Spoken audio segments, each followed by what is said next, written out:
We are broadcasting live. So good morning, everyone. This is the meeting of the Council of the Town of Mono on Tuesday, May 14th, 2024. This meeting is being conducted both in chambers and by means of electronic participation as permitted in Section 238, subsection 3.1 of the Municipal Act 2001 as amended, and the Town of Mono Procedural Bylaw 2020-42. This meeting can be viewed as it occurs or at a later date on our website. Quorum exists. Location of the emergency exits, if required, are behind the public gallery. Members are free to declare pecuniary interest at this point or at any point in the course of the meeting. And I'm going to call on Councillor Capes to do the Indigenous land acknowledgement. Thank you.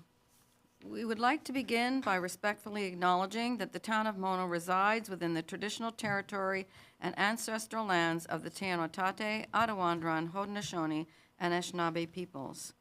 We also acknowledge that the Town of Mono resides within the treaty lands named under Treaty 18, the Nottawasaga Purchase of 1818.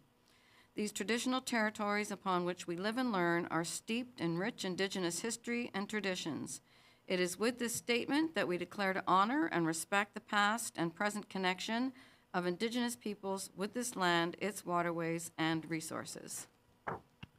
Thank you. I have a motion that Council approves the agenda of Session 9-2024 as circulated. Do I, Melinda moves, seconded by Ralph. Any opposition to that motion? I have a second motion that Council approves the minutes of Session 8, 2024 as circulated. Do I have a Deputy Mayor? And Councillor Capes seconds. Any opposition? Seeing none, motion passes. Proclamations. Do I have any proclamations? No proclamations this meeting, Your Worship. Thank you. Public question period. Any questions submitted online? One question was submitted online, Your Worship, and the question is, there are no exit signs that we were told were being installed on First Line. We have cars using this road as a drag race for test drives and wrong turns, etc. all day long.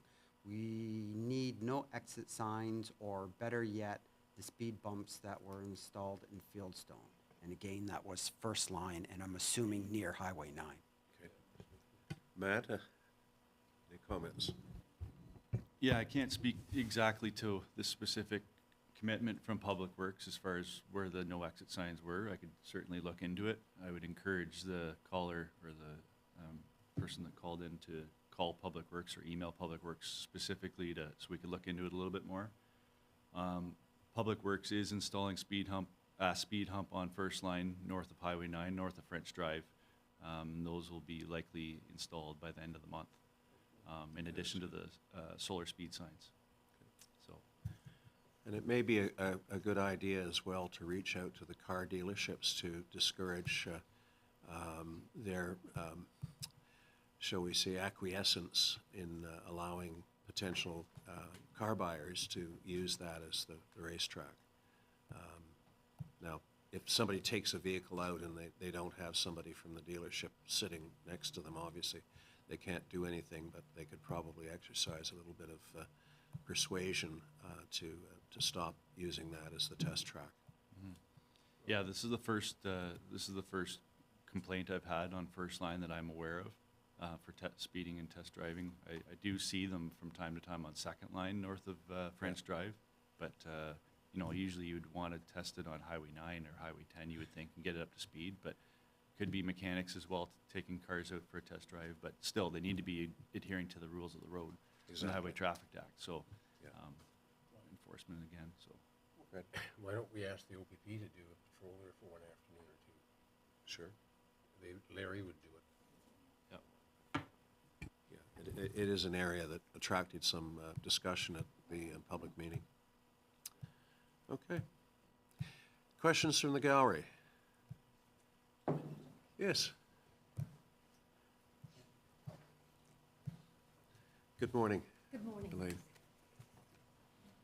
Elaine Kehoe, 388193 Mono Center Road.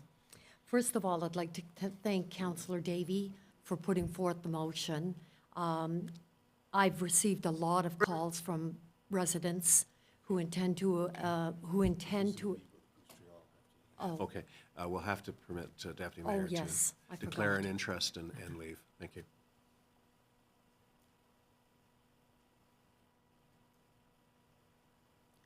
Go ahead. he's not out of the room. Oh, do I start? I don't have to start again. Okay. No. So basically, I've received a lot of calls, and we do intend to have a delegation, a large group of people to attend the Committee of Adjustment meeting. I'd like you to seriously consider our request that any issues that have this impact on the financial well-being of Mono, that in the future, a newspaper ad would be taken out. There are a lot of people who do not have internet service here, and they do not check, the postings that are done for the town of Mono. It is everybody, or a lot of people get newspapers, especially if they don't have access to to the website. So in the future, it is everybody, or a lot of people get newspapers. Excuse me. Have access Can, to can, website. Ms. Heidman, So can in you, the can you wait your turn, please? Everybody, or a lot Ms. of Heidman, can you, thank you, you've just been muted. Go ahead. Oh. So I was just going to ask that you consider it in the future as protocol, that if there is an issue, that the council would use more than the venues that you're currently using for something as important. Okay. Thank you. Can I ask a question of staff, and that is when we have a severance application, do we publish something in the paper like many other planning matters end up having an ad? Those items that are required under the Planning Act get posted in the newspaper. Some items do not require newspaper notification.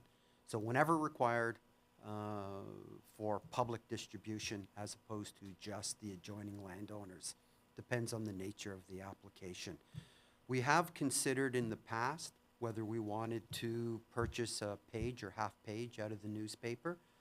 To date, that's not been, we haven't had enough notices to make that a better option, a cheaper option. But we are reinvestigating that because we've had more notices in the last 6 or 8 months than we've traditionally had previously. So we will be reinvestigating that as an option so that we had dedicated space every single week in the one remaining newspaper in Orangeville. I would hope some consideration could be given to the size of ads, because some of the ads that we run are ridiculously large, in my view, unnecessarily large. And the concept of a town page such as Orangeville has, your problem is that once you create it, and it doesn't, in my view, does not need to be very, very large, could fluctuate depending on the amount of items that it attracts.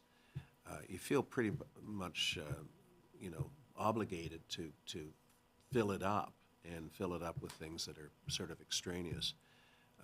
I like your idea. I think that that in situations where there is a matter that would attract attention, such as a severance application where there might be a further application to address the issue of Parkland dedication, that should somehow be flagged. I think it's a question of how we go about it. The other thing, and I can just say this, my hope is that if the Committee of Adjustment continues to have the jurisdiction to consider exemptions, they should be asked or encouraged to set up a process for addressing those, so that it isn't just a question that goes onto their agenda and they make an instantaneous decision. I think that they have to adjourn that particular question to a subsequent meeting, give the public enough opportunity to then make submissions on it, such as you're going to at the next meeting. But they've got to come up with a protocol, because, you know, it's not that we're just dumping this into their lap. They have responsibility for the area, not council, but they also have I think, a responsibility for giving the public an opportunity to comment. Would council also then consider you doing the same, council doing the same, not you in particular, council doing the exact same thing, instead of the Parkland especially went from 1 week to the next week to the next week to pass. Nobody had any idea of what was going, or very few people had an idea of what was going on. And that was told by the number of people who showed up after the flyers were put in their box. It shouldn't be necessary for a resident to take that. It should be council. Our difficulty, frankly, and I'll let others speak to this, is to differentiate between things that are routine and acting efficiently as a council versus things that may or may not be controversial, and we usually find out by surprise sometimes that they are controversial. And I'll give you an example. Later on in the agenda, we're dealing with a first reading of a proposed revised noise bylaw. And a lot of people have written to us and said, how come you're going to first reading? How come you're going to first reading? And the answer to that is precisely so that we put something out to the public that they can sink their teeth into, critique, as many have critiqued, and we can start a discussion. But some people think that by putting it on the table as a first reading, that we're passing it today, which is far from the truth. So it's an interesting exercise in determining what is routine and what is beyond routine and deserves further discussion, and what's the mechanism for that discussion. Melinda? Thank you very much, Mayor. Thank you very much for your question, Elaine. It's exactly what is after we deal with this notice of motion today. That's on my list to fix that problem. And I think what's happened isn't that there's been anything sinister going on or disregard of people's opinions and so on. It's just that here we are. We've come out of COVID having all sorts of new tools that we depend on and are, wow, they're amazing, and have maybe forgotten about some of the, as you say, people who haven't embraced all of that yet, and whose opinions are just as important as the rest of us who've come into carrying the world in our pocket. So it is on the list, and I think that it's fair when you give the recent example of how we had it so quickly, that this next one coming again as a new one is, but the noise bylaw revision has been on our to-do list for many, many months, if not even the whole time that I've been on council. And and so it looks like, oh no, we're going to speed up, but that was absolutely not the intention of this next one. But I do question the first one. So we do need some new procedures that go with 2024, I think. I think the suggestion of the newspaper is very good. I think there's enough issues in Mono that maybe a half a page or maybe even a quarter page, but it can vary, as you said, suggested. But even the noise bylaw would be a good thing to put in the newspaper so that people understand what's happening in our community. Elaine? Yeah, thank you, Elaine. And I agree. I think this is a topic that we all want to improve. We want to make sure that our citizens are aware and involved and helping us in the conversations that we're having. So I appreciate that. And I think you brought it up here. I know that there was a conversation earlier. This warrants a review, and we need to look at it. It's not, just let's make a decision now, we're going to do this and put things in the newspaper. I think it warrants a full review of how people connect with information and how we can make that better, and how we can decide how to get important information out to our residents. And so I think it warrants a really good review, a thorough review, and we need to bring it back to council and have that conversation. So thank you. Thank you. Thank you. Any other questions from the gallery? Mark, come on forward. It's, good morning, everyone. Mark Darby, 713-189 on First Line East Mono.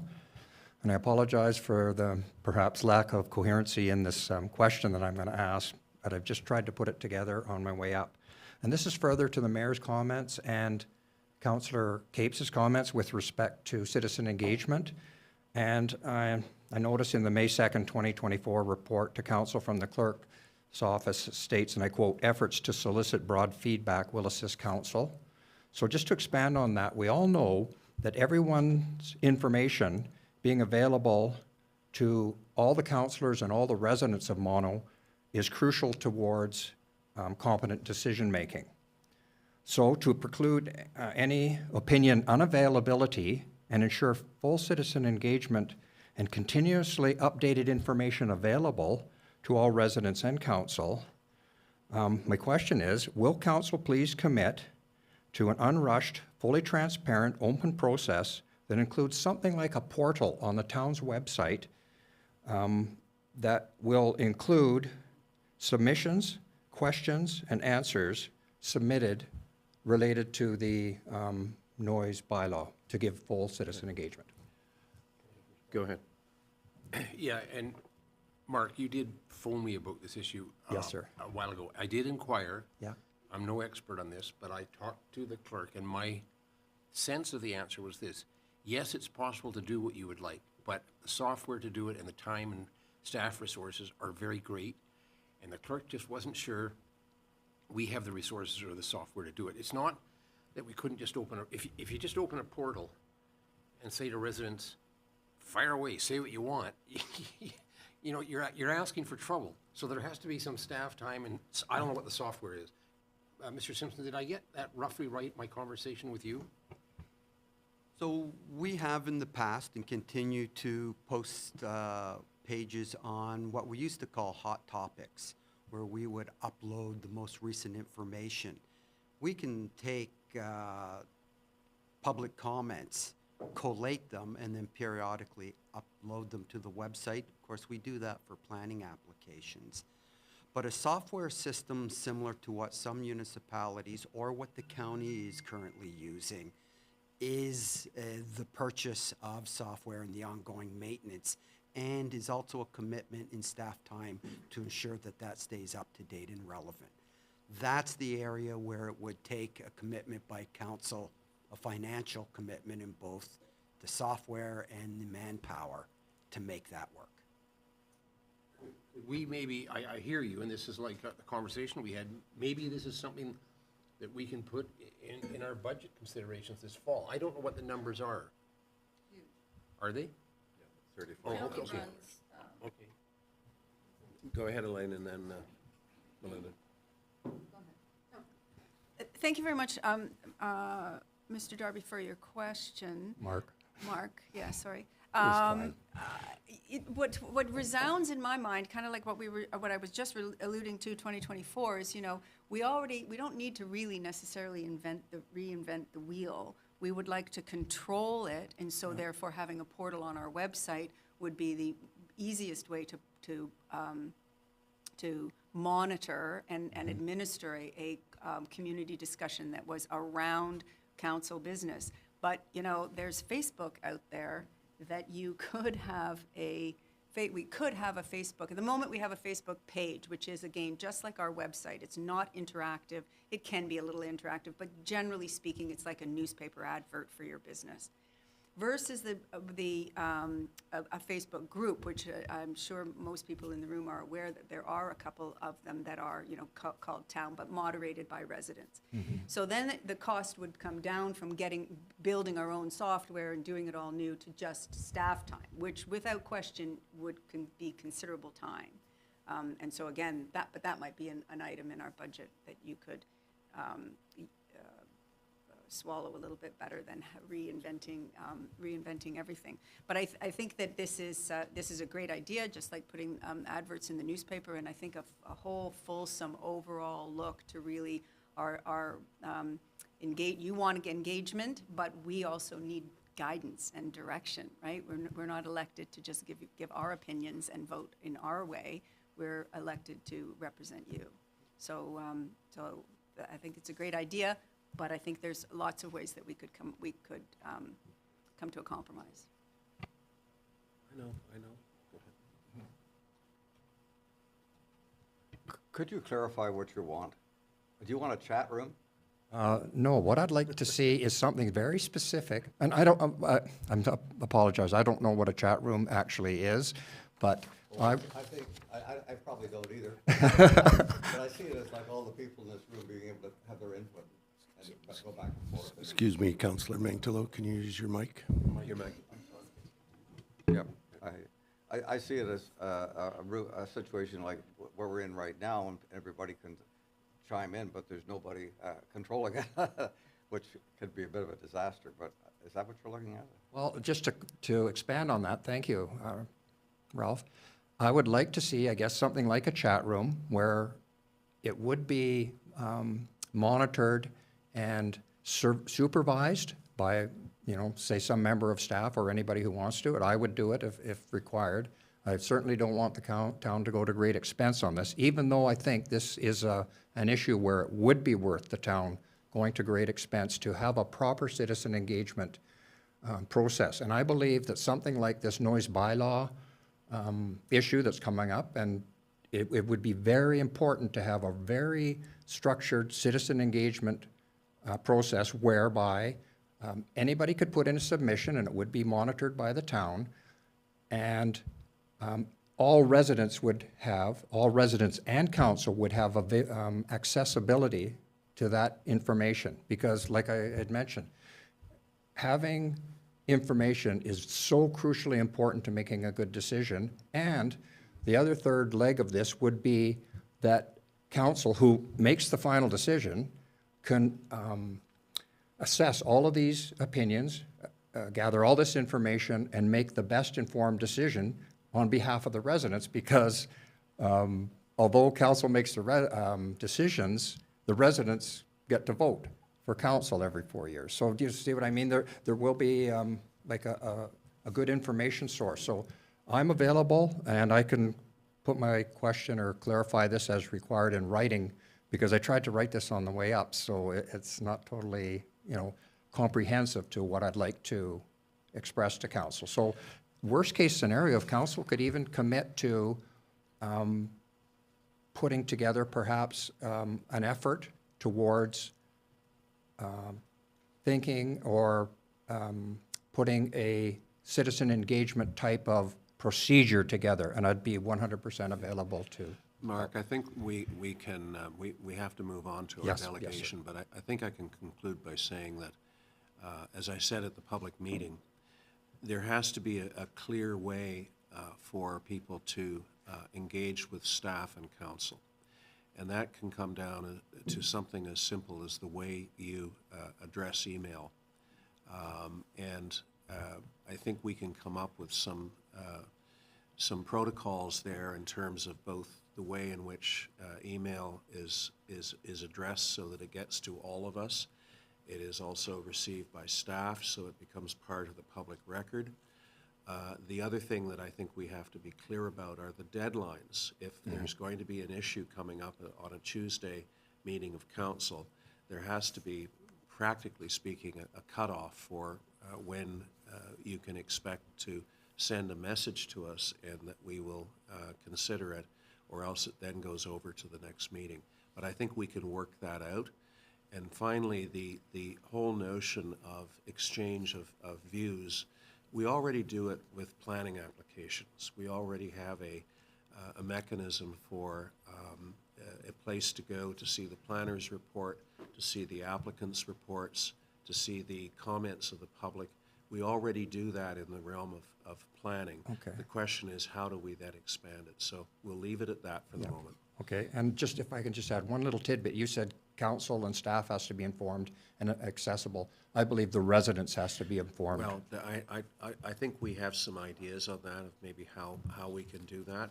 But, you know, we then get into the issue of somebody sharing a view with us that they don't necessarily want to share with the general public. Right. They're basically, it's a communication between a resident and council. Right. And they don't necessarily want to see that broadcast all over the place. And in Right. fact, under protection of freedom of information, protection of privacy, we're almost obliged to ask the person, can we share this? Right. And we often do. So that we have that as a consideration as well, because all you need is one slip up and you're in front of the bureaucrats in Toronto and you're in Right. trouble. Yeah, and I agree with that. And if I can just offer a quick solution would be if anything is sent to council@townofmono.com, private and privileged, if something is sent to another email address, clerk's office, public. Easier said than done. Somebody will forget to put that caveat on, and then we're in trouble. But let's sleep on it, and Yep. we'll see if we can address it. Yeah, if we were to put those caveats on the website, there would be some responsibility. Thank you very much. Thank you. Council. We have a delegation from the Headwaters Healthcare Center, and if you could come forward. Good morning. Good morning. Sorry, we're a few minutes late, but go ahead. Go ahead, Kim. Good morning, Mayor, councillors, and staff, residents. Very happy to be here this morning, so, yes. Yeah, Yes, there we go. okay, there we go. And just to mouse to advance? Okay, And awesome. your name for the record. Kim. Oh, yes, sorry. So I'm Kim Delahunt. I'm the president and CEO from Headwaters Healthcare Center. Thank you very much for having me here this morning. I'm going to share some highlights from the past year at the hospital that we're very proud of. And then I'm going to spend a bit of time talking about our brand new strategic plan and then what we have on the agenda for this coming year. So, you know what, maybe I'll just use this. Hold on. It's probably easier if there we go. So I'm really pleased to share that we did achieve our accreditation with exemplary standing last year. That's the highest recognition possible from a national body, Accreditation Canada. And what that is at the hospitals, it's a week-long sort of like investigation or audit where a team comes in and looks at all of the policies, all of the practices we have. They actually follow a patient from the time they come in before a surgery, through a surgery. The team visits all of our units, and there are thousands of standards that have to be met. And really pleased that our hospital did achieve the highest result and the highest standing. So really proud of that. Thank you. Some other accomplishments. So recently we completed a brand new 5-year clinical priority plan. And what that is it looked at all of the current clinical services and programs we were offering at the hospital. It factored in the volumes that we were seeing. And then we also looked at all the population projections from all the communities that we serve for the next 15, 20 years. And then it informed what are the services and programs that we need to offer at the hospital. So in that plan that we created, there are some priority areas, and on the next slide, I'm going to share with you, because we just finished our first year of this new plan. So really pleased that, you know, we've had a big focus on our obstetrical department. Our number of deliveries each year is growing rapidly, so we're making lots of enhancements. We also launched, or relaunched, I think we had it previously, but we relaunched a pediatric urgent care clinic. So really pleased about that. We've got a number of pediatricians now at the hospital, which is excellent. We also recruited our first geriatric physician. So that's offering geriatric programs and services in a clinic. So that's very exciting. We implemented a couple of things in our emergency department. So a clinical decision unit, which is really something on our side in regards to the data and reducing wait times for patients. But we also implemented an ED wait time clock. So it's a clock that's up in our emergency department for everyone to see when they come in, what's the anticipated wait time. It's also on our website. So if people are thinking of coming to the emergency department, they can take a look online to see what the wait time is before they come in. And then we are also, so a big focus for us is on mental health and addictions and supporting those individuals that come into the hospital in crisis or in need. We are still actively trying to recruit a psychiatrist to the hospital. It's very difficult, but in the interim, we have made some partnerships. So we do have access to psychiatry now through Waypoint, which is north of us, through telemedicine, so virtual consults, and we continue to partner with William Osler. So really pleased of all those accomplishments. I'm not going to speak to these next few slides. There's a lot of information, and I know you received all these, but I just hope it shows how many advancements and accomplishments we're proud of. One other area within the clinical priority plan is that we're always looking at the quadruple aim. So looking at improving quality, ensuring that we're efficient with our resources, ensuring that we're focusing on patient experience and our staff. And so that goes across all programs and services, and we've had a number of accomplishments as well. So I'm really happy. We spent the last year engaging in some really great dialogue this morning on engagement, and really happy that we heard from close to 3,000 different individuals through various formats. So we did engage the public, our partners, our staff, our physicians, our volunteers, Ontario Health, our funders, to receive input into our new strategic plan. So really happy that our vision has stayed the same, one community caring together. It really resonated with folks, so we're happy that that's continued. And what's new this year is we added a purpose. So our purpose is to provide excellent care close to home. We've got 4 strategic directions you can see up there. Two of them actually continued. So get even better was something that resonated. So we're still on that journey, always looking to get even better. And nothing, or empower people. Part of me used to be nothing about you without you. It's now empower our people. So it's really important that our staff and physicians and volunteers continue to be able to have a voice, provide input into the initiatives that we do around the hospital. And then you can see our 2 new strategic directions. There's a lot of detail again. I'm sure you guys have read that, and if not, you can read it before bed tonight. Our values, so really pleased with our values, and 2 of our values also continued from our last strategic plan. So kindness and teamwork were 2 that, again, continue to resonate with our staff and folks that we engaged with. And really, our values are what we expect of each other, how we're going to treat each other, how we want to treat anyone that walks through our doors, and ultimately they're going to help us achieve all of our strategic directions. So really pleased with our values. And then something new in this strategic plan are what we're calling our fundamentals. So these are 3 areas that everyone is committed to. They're vital to the success of us achieving everything in our strategic plan. So as we all know, the diversity in our communities is increasing, expanding. So we want to ensure that we are ready to serve the diverse cultures and individuals. We want to reflect the diversity in our staff, everyone at the hospital. Equity and inclusion are also very important. Of course, we want to always have a safe and healthy environment for everyone that comes into the hospital, for our staff and physicians and volunteers. And technology and innovation. Technology is rapidly changing. We talked about technology today with engagement as well. So we're always looking at new tools and enhancements we can make at the hospital. And of course, we always want to be innovative. So looking ahead, we have many, many exciting initiatives on the go at the hospital that we're really excited about. So we're moving into year 2 of our clinical priority plan. We launched an inaugural people strategy plan, so we're moving into year 2 of that. Of course, we're there to provide service to anyone who walks through our doors, and we do that through our people. So our people are, one of our greatest assets, and we have to make sure we support them in every way that we can. Really excited, I'm sure as everyone else is, about our new MRI that is coming. So the construction is actively underway. We hope to have that operational very early next year. So lots of planning for that. We have a new X-ray. We are doing some significant renovations to our dialysis unit and a small expansion as well. So that's underway.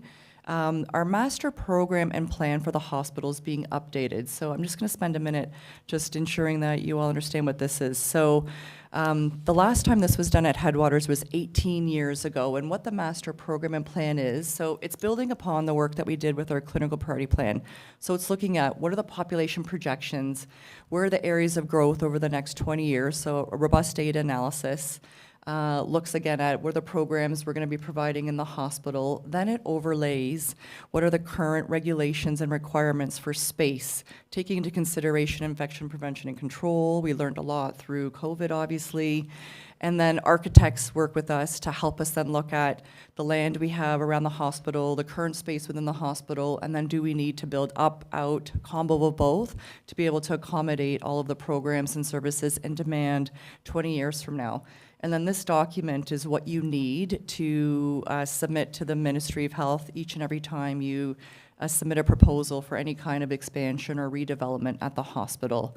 So really excited that this is underway. Again, we're doing lots of planning, lots of plans to really ensure that there's a solid and sustainable future for the hospital and ensuring that we're able to provide all of the services that we need to in the future. We've got some work going around physician recruitment to the area, so primary care physicians, of course, some specialists for the hospital, and that's in partnership with our Ontario Health team. And of course, we continue to always focus on our financials and again, being sustainable and efficient at the hospital. And just the last couple of slides just show some of the successes, show our staff, our physicians, and I would be remiss if I didn't mention that our physicians, staff, volunteers, everyone that shows up each and every day are truly the Headwaters heroes and are to be commended for the great service that they provide, and I could not be prouder. And then I will stop with just again a reminder that I hope you all know that there are many, many ways to get in touch with us at the hospital. We're always looking for volunteers, so if you're interested and have some time, please reach out, but we're always open to feedback, so please don't hesitate to reach out. And I'm happy to take any questions. Thank you. As you're probably aware, two of our members here are physicians. So Yes. It's a hard It's a good audience. Anyways, Ralph, go ahead. Dr. Ralph. I appreciate you coming here. It's very important for us to hear from you, to see you, and to have a live face. The clinical priority plan, I compliment you on that. I watched the video that Annette Jones and Dr. Wang did. It's instructive and very well done. I have three things I want to ask you about. One's a comment, really, and they're about family doctors. They're emergency time Yeah. emergency department wait times. Okay. And TMU. Yes. So you're not actually in charge of family doctors, but That's right. but they affect you hugely. That's right. Because That's right. they staff the emergency department, they staff the hospital. People come to your emergency department because there are no family doctors. That's right. It's estimated there's 10,000 people in Dufferin that don't have family doctors. So this is a really big problem. And I know that your Headwaters Collaborative is working on this. They have a recruitment and retention team. And I just emphasize that my feeling how very, very, very important this is. The other thing is about wait times that emerge. I know you're active on it, and you have this clock, which is very revealing. I was working on this agenda at 5 o'clock on a Sunday afternoon, so I thought I'd look it up. And the wait times were 5 hours. Not good. Now, the wait times, if you go in with a heart attack, something like that, you go to the front of the line. That's But right. if you've got something else like a tick on you, which you need to be seen within 24 hours or something, you're going to wait there for a long time. I went on again at the 6 a.m. this morning. It was 5.5 hours. So it's a big problem. Yes. My experience with your hospital is wonderful. I've had experience being a patient and with relatives being in the hospital, and the care has been exemplary. The kindness has been very, very, very strong, and the quality is excellent. And if they didn't have the capability, they would get it from somewhere else, like Brampton, et cetera. My question for you is about TMU. It's going to be you're going to be a clinical affiliate of the new medical school. How is that going to affect the hospitals? Yes, so TMU, the hospital, we just signed a full affiliation agreement with the new Toronto Metropolitan University School of Medicine. So we're really excited about this partnership. So we are going to be a community academic site for the TMU, the School of Medicine. So how this will affect the hospital, it's coming rapidly. So in September of 2025, so about a year and a half from now, they do intend to send us students and residents, medical learners and some residents. We are finalizing what areas, what departments they're going to come into initially. And so what we're hoping, so I mean, I think there's a number of benefits for the hospital and for the community. So for us, you know, we all know how great the hospital is and how Orangeville is and all the Mono and all the surrounding communities. So we're hopeful that when the residents come and the students come and do their rotations at the hospital, they'll fall in love with us. We're going to make sure of it, so that then they're going to pick us to stay or to work at once they're done. So, you know, we're optimistic that it's going to be a bit of a recruitment pipeline for us in regards to some of the specialties and some of the other positions that we need in the area. So that's the first thing. I mean, the other thing is I think it's going to raise the bar with all the latest learnings and new research, because these students are going to come having been taught all the latest and greatest in class, and so they're going to bring all of that to the hospital. And so it's also, I think, going to you know, positively impact the physicians, and they're going to learn from the students as well. So I think it's only going to enable, you know, better patient care for folks that are in our hospital. There's going to be more hands, more eyes, more young, keen physician residents. So I think it's going to be great in that regard. You know, the partnership with TMU, so, you know, we're obviously the acute part of that. They are also partnering with the Deferred Area Family Health Team, because a big part of their focus is on primary care physicians, which are needed, and especially in our area as well. So, you know, they will do rotations with family physicians through the Deferred Area Family Health Team. Then they'll come and do a rotation in the hospitals, like in obstetrics as an example, or some other departments. So it's going to be a really nice partnership overall. Really happy because, you know, we are optimistic about enhancements in the care that's being delivered inside the hospital, and really the recruitment and retention piece. Thank you, and I really appreciate what the understanding you have of what it's going to do for you. I think, having been an academic surgeon, I'm very impressed with it. I look forward to what's going to happen here. Great, thank you. Further questions? Melinda? Yeah, that was good. Thank you very much. The presentation and the reading ahead, all of the exciting things and your accomplishments. Congratulations. But that was my question. Was I wanted to know about the medical students, because that's what happens. You go there, you have a good experience, then that's where you want to practice. What happens when you're a medical student is you don't always get to go back to do residency, so sometimes there's a lag between somebody coming, but if it's the focus on the family medicine as well, then that will just be a boon for our community in general. So I commend you on that. There'll be some growing pains. There will be. with We have to that, get of ready. course. We've got to prepare too, and, you know, make sure we've got appropriate space for the learners, and there are regulations around all of that. So, but it is exciting. It's the way of the future. It's really exciting for the hospital and the community, to be honest. Yeah, Really absolutely. excited about it. Yeah, congratulations. I just had one simple question. How's the recruitment process going? I will admit, I'm on county council, that I had some reservations when I heard about it, only because, was it $70,000? Whatever, we put the money up to hire a consultant to go out to try to find a doctor. Wouldn't it have simply, I mean, again, I'm not in the field, so this is asked in total ignorance. Wouldn't it have simply been better to advertise the position and say, and use that $70,000 as augmentation to a salary, or, you know, rent-free accommodation or something? Why do we need a consultant? Anyway, my question is, how's the recruitment process going? So I am happy you asked this question. So, so this is in regards to the physician recruitment. There's a physician recruitment steering committee that has been struck, and as part of that work, we know we need primary care physicians, and we need some specialty physicians at the hospital. So the county of Dufferin, the town of Caledon, and the hospital each committed $50,000 to, and you're right, the recommendation that was made there's a physician recruitment action or working group, so the recommendation that was made was to put that money towards hiring a physician recruiter that would work on recruiting primary care physicians and specialty physicians for the hospital. So the recruitment has not gone well. It is, it's a unique role. There's not many individuals, bless you, that there's no program where you can go and be trained to be a physician recruiter. So it was posted, they did some interviews. There was an individual who had experience south of us, and then that hospital went and increased their salary and incentivized them to stay. So we have not been successful to date. So we are looking at some different options, and I think what you were suggesting is we have to look a different way because these individuals just don't exist. So what else can we do to incentivize, support new physicians? Yeah, so you've probably seen, I believe it's the city of Guelph, and John may correct me if I'm wrong, but I know there's a couple other towns, municipalities, cities that are offering some significant signing bonuses or incentives for physicians to come.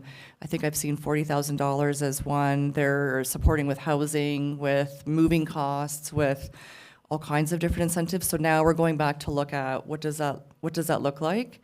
And so I think some recommendations are going to come forward to the steering committee. So I'm a co-chair of the steering committee along with Dr. Stephanie Malone, who's one of our emergency department physicians. She used to be a primary care physician. So we chair the steering committee, but I know the working group is now going to bring some new recommendations forward as to how best, or more sufficiently, effectively can we utilize the funds that were graciously committed to this.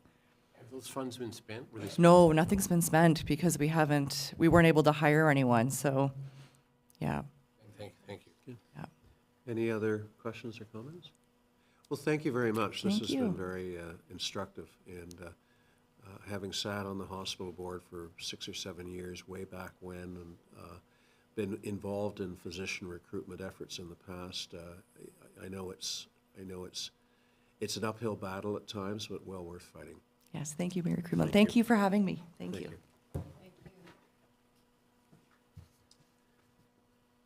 Thank you. So on to unfinished business and deferred items, the list of unfinished and deferred council business. Any comments on the content of that? Councillor Capes? Thank you. Number 7, which is the, I'll call it the mega home bylaw. I'm getting concerned that we haven't actually reviewed this again, that we don't have an alternative. I know we had one version. I've seen 2 more homes that I would describe as what we would like to not see here, that our bylaw would have actually protected us from. And I'm growing concerned about the number of hotel houses that are being built. And so I just have a question about when, like, it's a high priority, but now it's been moved into 2025, and we wanted to, doesn't it say 2025? Oh, fourth quarter, thank you, yeah. So I know we're. So, Councillor Thank you. Capes, I think you've meshed short-term rental accommodations with the large residential homes. So the short-term rental accommodations was moved into 2025. I believe that council asked us to reassess the deadlines on these, and in speaking with the clerk, we've modified it to what we believe is reasonable. As you're aware, we are currently without a director of planning, and I'm working through with the planning technician to catch up on information that has lagged, and we've put together appropriate dates that we believe for these. So with respect to that, I will put large residential homes on my list, and I'll start to dig into it as time permits. Yep. Any other items? Go ahead. Thank you very much. Can I just ask for clarification on that? Only because just looking at the list, so the status, just as an example, you've changed the dates, that's terrific, thank you for doing that. But then the status thing says report following public meeting. And so we were gonna, with our was the plan going to be that with our first whack at it, we were then gonna have a public meeting so that we had more information to make this, not only did you have council input on that report, but that you then get public input? Is that what that status means? So, Councillor Davie, so I think we've heard fairly clear on the communication steps that we should be taking for the public. I'll work with the clerk, and I don't know whether that's going to look like a draft bylaw with first reading, followed by public information sessions. But these will generate through the Planning Environmental Committee because of the potential zoning bylaw amendments. So that process will be ironed out by the clerk and I over the next while. Thank you. Anything else? Okay. Next item on the agenda is the Heritage Advisory Committee resolution of vice designation of Hockley Historic Community Hall and Church. And Fred, do you want to lead off on the? Sorry. Oh, the Dodds property. My apologies, I'm going too fast here. Designation of the Dodds property, and we have a proposal that we designated that property. Fred or members of the committee, do you have any? As we've got committee members here, Your Worship, I think it's, we invite them to speak. Would somebody like to come forward? And Kirsten? Thank you. Kirsten Ball, Mono Center. I'm not sure what more I can add to the report that we did in the resolution that we sent. I feel like the reasons for designation and the criteria are well laid out, that this property definitely meets the criteria according to the Heritage Act. Are there any questions further to that, or do you want me to reiterate what's in the report? I think we all have copies of the recommendation. Fred? No, I was just going to say, I don't have a question, Kirsten, but I did have a chance to visit the property with thanks to Dave Moule, and it is a magnificent piece of property. The woman who was with me, who has done a renovation before, though, more or less gasped when she was thinking of how much money it would take to do everything that's needed to put that property back in shape. Yeah. But it's it a will be magnificent property. Yeah, good. We feel the same way. You're right. Someone will need deep pockets, but it's not beyond help, and it could be really fabulous. So. Ralph?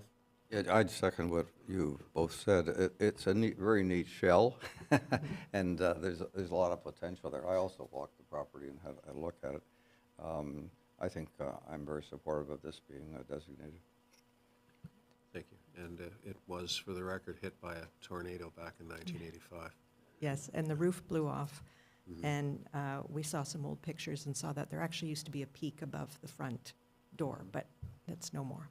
No more. Okay, I have a motion that we introduce and give introduce the necessary readings to a bylaw to designate the Dodds property municipally known as 753334 second line EHS in the town of Mono under the Ontario Heritage Act, that it be signed by the mayor and clerk for the town of Mono, sealed and engrossed in the bylaw book. Do I have a mover? Deputy Mayor Nix, seconded by Councillor Magdalow. Any further discussion or debate on this? Seeing none, motion is carried. And now we get to the Heritage Advisory Committee resolution of advice on the Hockley Historic Community Hall and Church. And Kirsten, do you want to?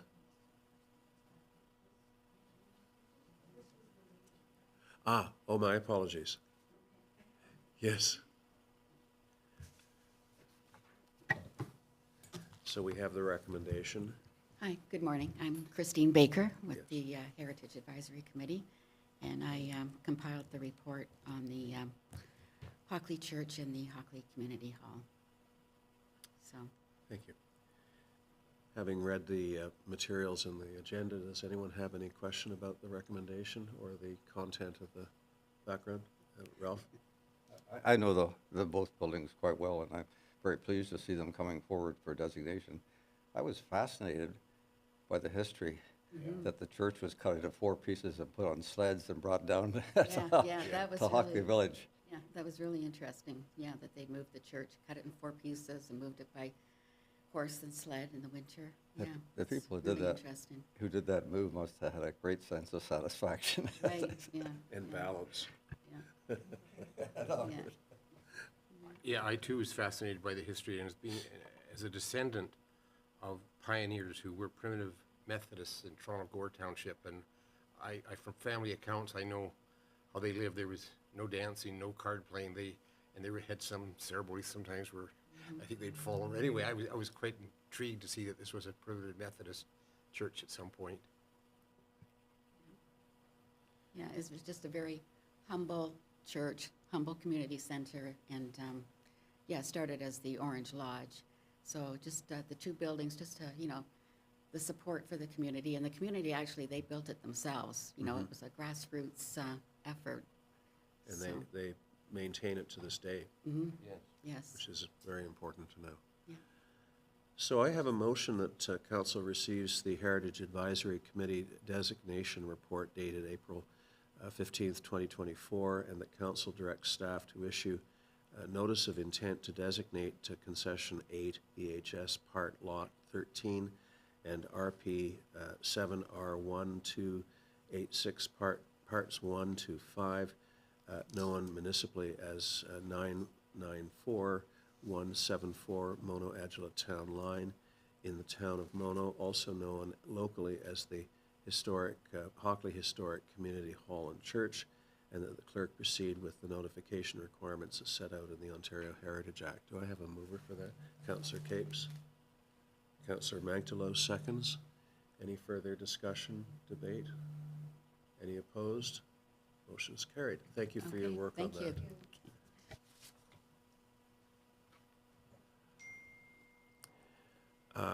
Next item on the agenda is the request of the Mono Pollinator Garden for a special event waiver. And I'll turn it over to Ralph to set this up. Thank you, Your Honor. The Pollinator Garden is a part of their educational process, which is very much what the garden's all about, is having a Pollinator Garden Festival on the 15th of June, and it'll be at Alex Levine's Lavender Farm. There is a requirement that we have require a license for this, and this is Bylaw 8423. As in last year, we're asking that we have an exemption from the bylaw, and primarily because the bylaw doesn't really apply to this size of an event. I spoke to Mr. Simpson last year about this, and my understanding is, his thinking is that this is more for an event that's about 3 times this size. The financial things are very onerous. There's actually a $1 million bond that we have to post, et cetera. So we're asking, as we did last year, for an exception from the bylaw. Thank you. For the record, you're the only group that actually bothers to ask for an exception from a 1985 bylaw. Elaine? Just curious, if the bylaw doesn't apply to an event of this side, why do we need an exemption to the bylaw? I shouldn't be answering that, but I will. I think we need to redo the bylaw. But that doesn't answer the question. So let Mr. Simpson maybe, so if the bylaw doesn't apply to an event of this size, why do we have to apply for an exemption? Well, technically, the bylaw does apply to Oh, an it event does. of this size. So it applies to any event that is a public event. Okay, thank you. That's great clarification. Thank you. If there's no further questions or discussion, I have a motion whereas Section 1 of Bylaw 84-23, being a bylaw to regulate the holding of public entertainment, festivals, and parades within the township of Mono, states that no person, persons, corporations, organizations, or associations shall hold or conduct a public entertainment, festival, or parade within the limits of the township of Mono unless a license is obtained and provisions of this bylaw complied with. And whereas Section 7 of the bylaw 84-23 states that where any activity required to be licensed under this bylaw would last for a period of less than 24 hours. The council of the town of the corporation of Mono Township made in its discretion dispose of any or all of the requirements of this bylaw. Therefore, be it resolved that the council of the town of Mono waives the requirement to obtain a license for the town of Mono, including a requirement to submit a license application and license fee for the Mono Pollinator Garden to hold a public event at 347036 Mono Center Road on or about June 15th, 2024. Do I have a mover for that? Deputy Mayor Nix, seconded by Councillor Capes. Yes? So I have a question. So there was answered that any size and so on, but the Pollinator Garden Committee, I mean, am I wrong? Who's hosting this? The Pollinator Garden Committee, right? And isn't the isn't that part of us? Like, it's not a separate entity. Them is us. Pardon? Them is us. Them is us, right? So did we need to get a permit for Winterfest and things like that? Why? I bring back, why are we doing this? If I could answer that. Yes, please. Them is not us. Okay. Who is them? It is, them is a separate committee. It's not even an advisory committee. It was a committee that was set up to manage the pollinator garden. Two councillors, Sharon, Martin, and myself requested that the garden, this property would be made available to a group of volunteers, and the volunteers have managed it. We do make reports to council, but we're not a part of the town. I think if, maybe Mike Dunmore can clarify that better, but I think that's my understanding. You're correct, Councillor Minkolo. It is definitely a different entity. Without the mandate in front of me, though, I probably advise it more, but generally this is a standalone. Decisions are made. The management of the maintenance and the capital improvements are all done through a donation budget that they generate. Specific, not our joint. There was a small kickoff fee in the beginning to get running, but after successful donations, they become even more detached from council. So I didn't mean council, I meant the town. the town, they become, they're. No, it's on our land. Yes, it is. Oh, the event's on, yeah, good point to the clerk there.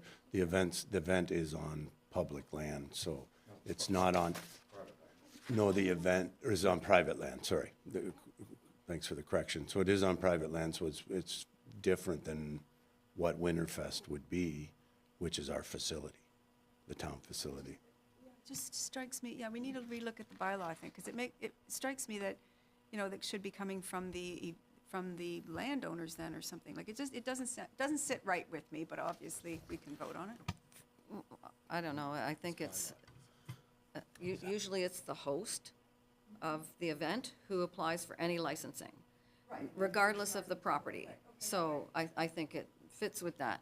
I do have a question about whether or not our motion should include that we're satisfied that the correct insurance has been obtained, because that's really the only thing that we're worried about, is that the town doesn't fall victim to being, part of any lawsuit because you have insurance to host this event. Although it's really the person who's holding it on their property who's worried about that. Is that true? Well, I investigated this last year with our treasurer, and he confirmed that we are covered by the insurance that the town has.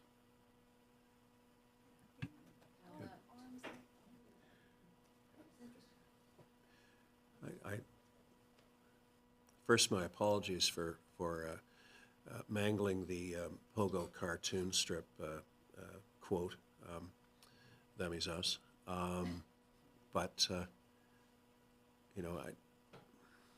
This is a little bit like the Streams Committee, I guess. It's not quite a committee of council, but it is something that council is obviously associated with. And in an abundance of caution, I think we should probably consider the motion. Mike? So Councillor Davie, so it is good due diligence on the monopollinator part to proceed this way. So the special events bylaw is on the unfinished business list for review. So this is something that could be vetted through at that time. But I think the due diligence on the pollinator garden, whether they're exempt or not exempt, they're going through a process of exemption, so. So Thank you for the we have a clarification. motion on the floor. Any opposed to the motion? Motion is carried and absent any objection. I have a question having to do with our in-camera, which is scheduled for 10 o'clock. Do we have any flexibility in delaying that from the standpoint of we have an audience here that wants to see us address other issues?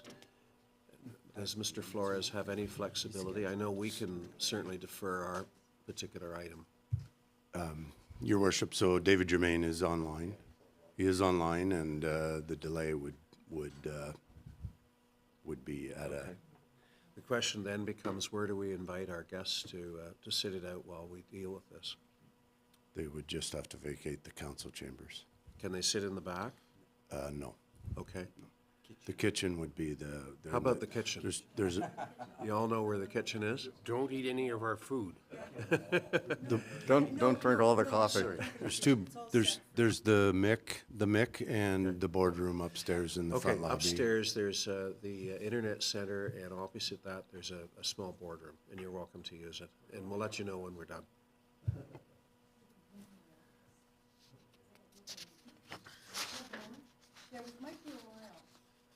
I don't think so. I don't think so. Yeah. So we might be able to deal with Mr. Germain first, and then we can deal with the other in-camera matter at the end of the meeting.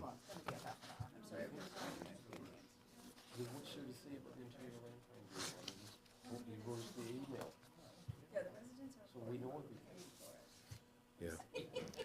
I think we deal with Germain, and then the appointment thing, we can, it's just us. Yeah.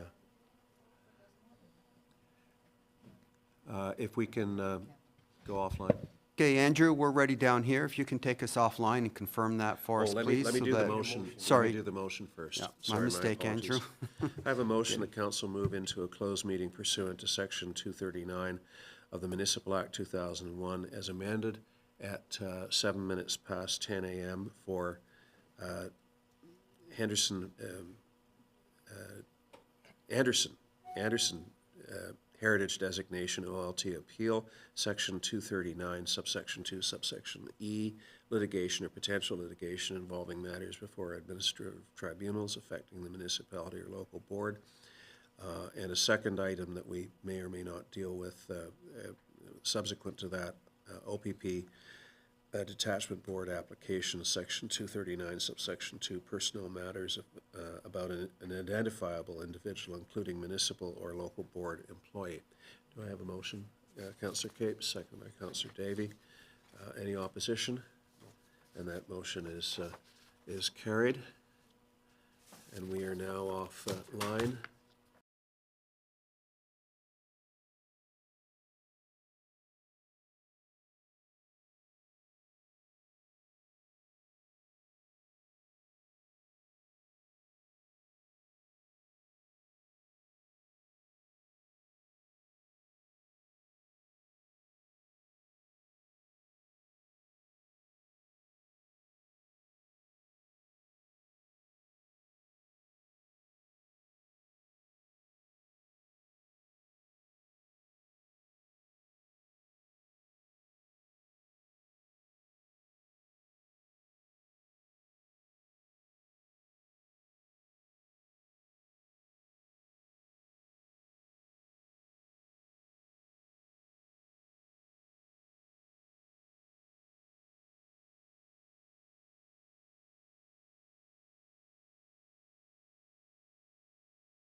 Yeah.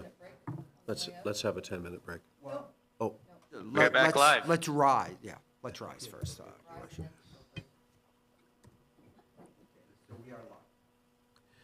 yes, I have a motion that we rise from an in-camera session at 10:36 a.m. and that council accept the advice from the town solicitor and direct town staff and the town solicitor to proceed accordingly. Mover, Councillor Capes, seconded by Deputy Mayor Nix. Any opposed? Motion is carried. We're going to have a 10-minute break and resume the agenda. Two things of importance.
We're back live. Thank you. Welcome back. I'm going to ask for council's indulgence to depart from the printed agenda to deal with two issues that we have people in the audience here specifically to observe. One being the noise bylaw and the other one being Councillor Davie's motion. Is it the wish of council that we deal with those two matters so that it accommodates the people who've attended? Okay. Let's deal with the noise bylaw first. And I want to preface our discussion of this by responding to some people who seem to think that we are proceeding without public input or comment on what is potentially a contentious change to an antiquated and quite clunky bylaw that currently exists. The whole purpose of first reading is to get something out for public comment. It's to start the public debate. And the important thing here is that first reading allows us to give the public the full content of a proposed bylaw as opposed to simply giving the broad outlines.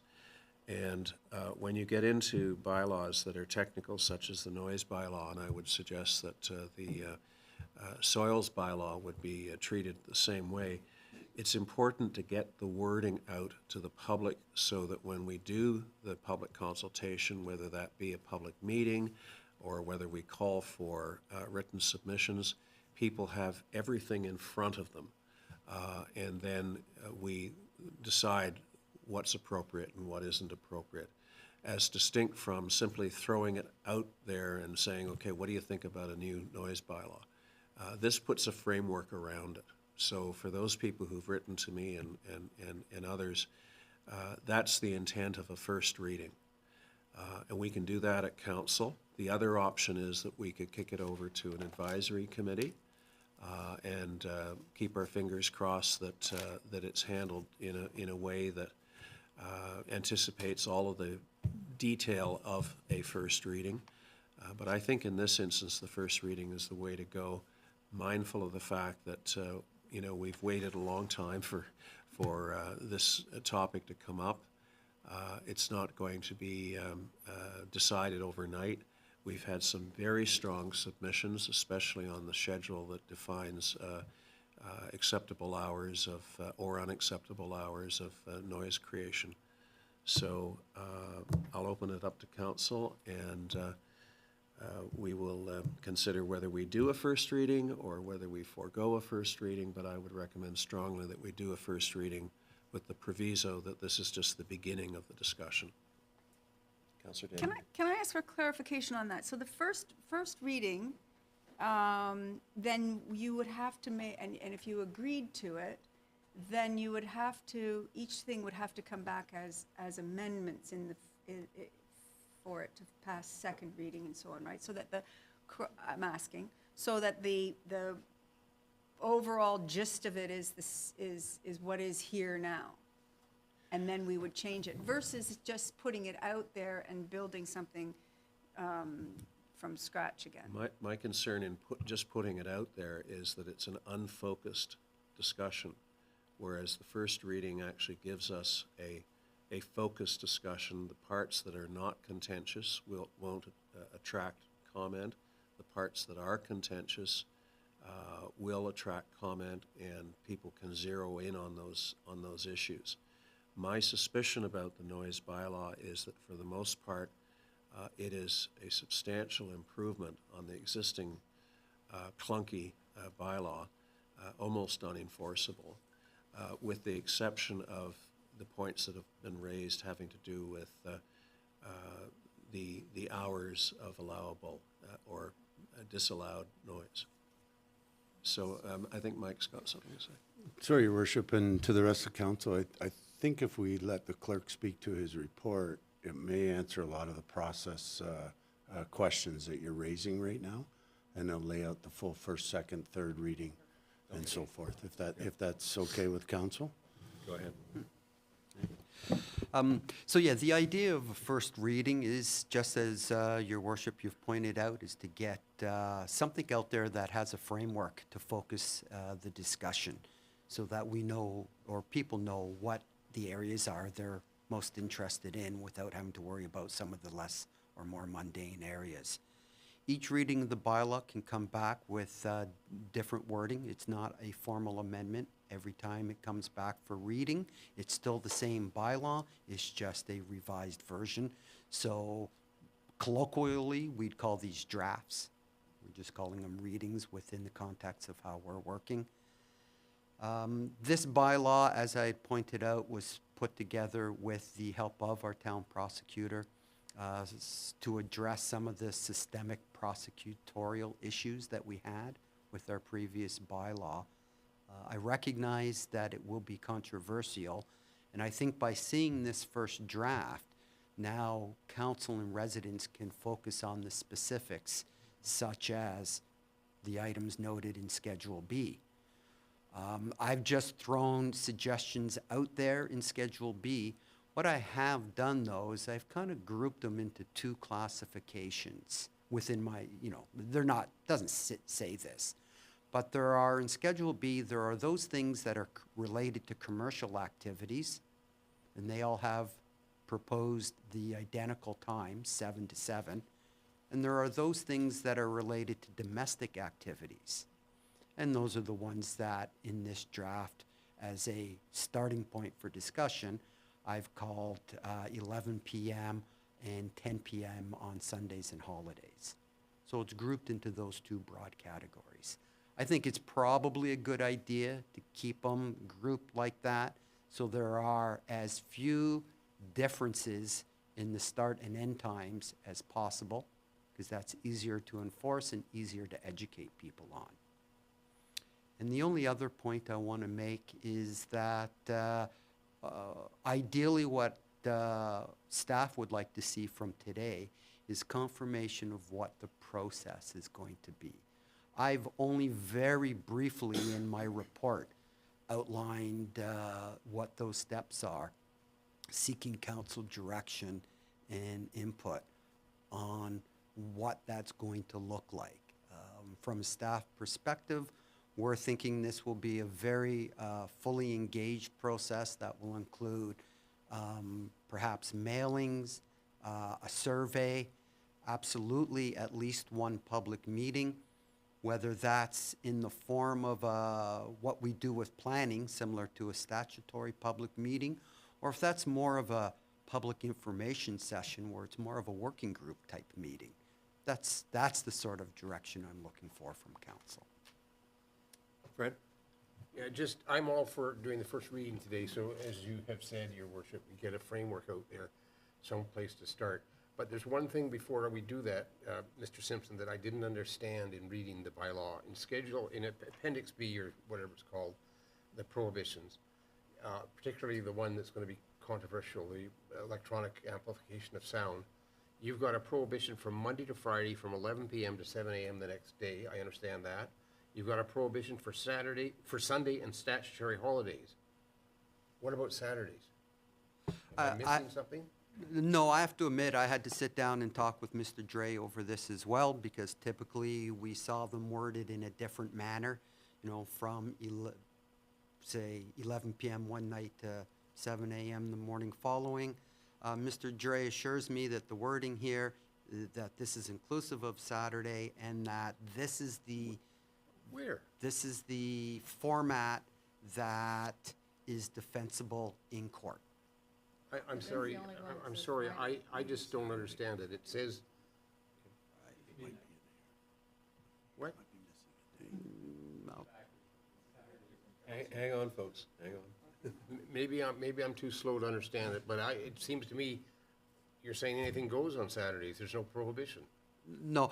So what I'll do, Deputy Mayor Nix, is I'll have Mr. Dre just confirm that there wasn't a typo, but when he explained it to me, it made sense at that time.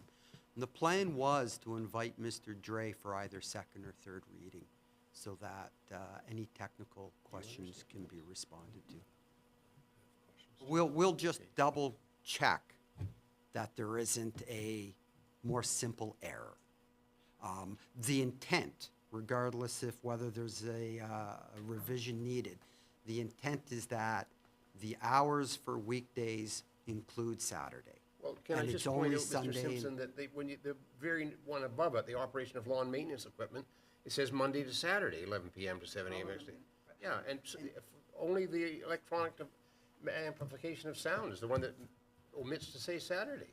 Well, as I said, we'll have Mr. Dre review to ensure there wasn't a typo.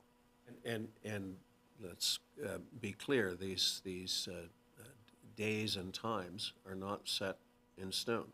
Oh, no. And far from it. In fact, probably the whole issue of whether or not Saturday is a weekday and how many angels can dance on the head of a pin may be totally moot, depending on what position we take on prohibition.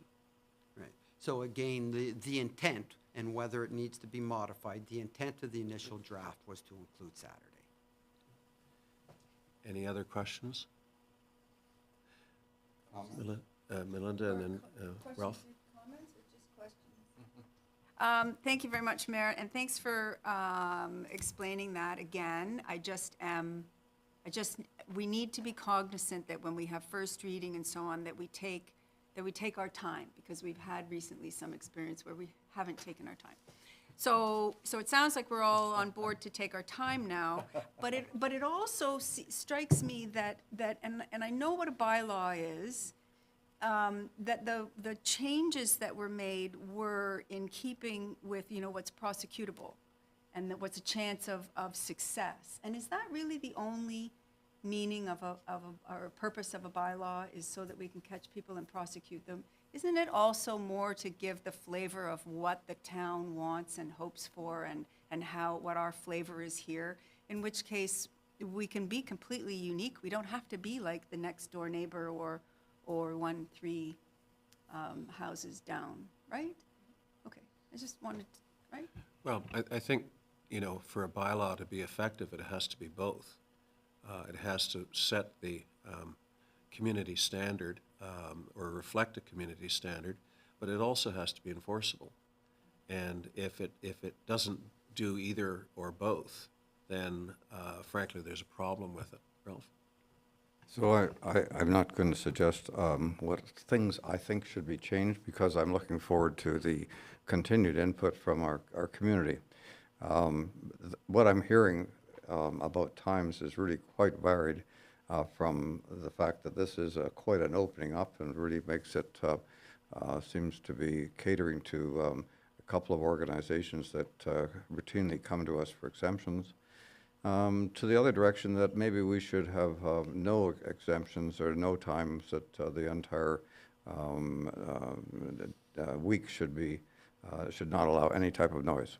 So I'm hearing everything from the one extreme to the other, and I'm looking forward very much to hearing the pros and cons and the arguments about these. I think we have a chance here to make something that fits with our town. It shouldn't fit with a larger municipality, which this bylaw seems to me to be maybe patterned on. We're a small town, and we should have a bylaw that fits a small town. Thank you. I have two questions, Fred. The bylaw talks about the enforcement officers issuing an order. Is an order the same thing as a Part 3 offense notice? No, it's not. So, and that is, it's a very much a distinction, and that you've pointed that out.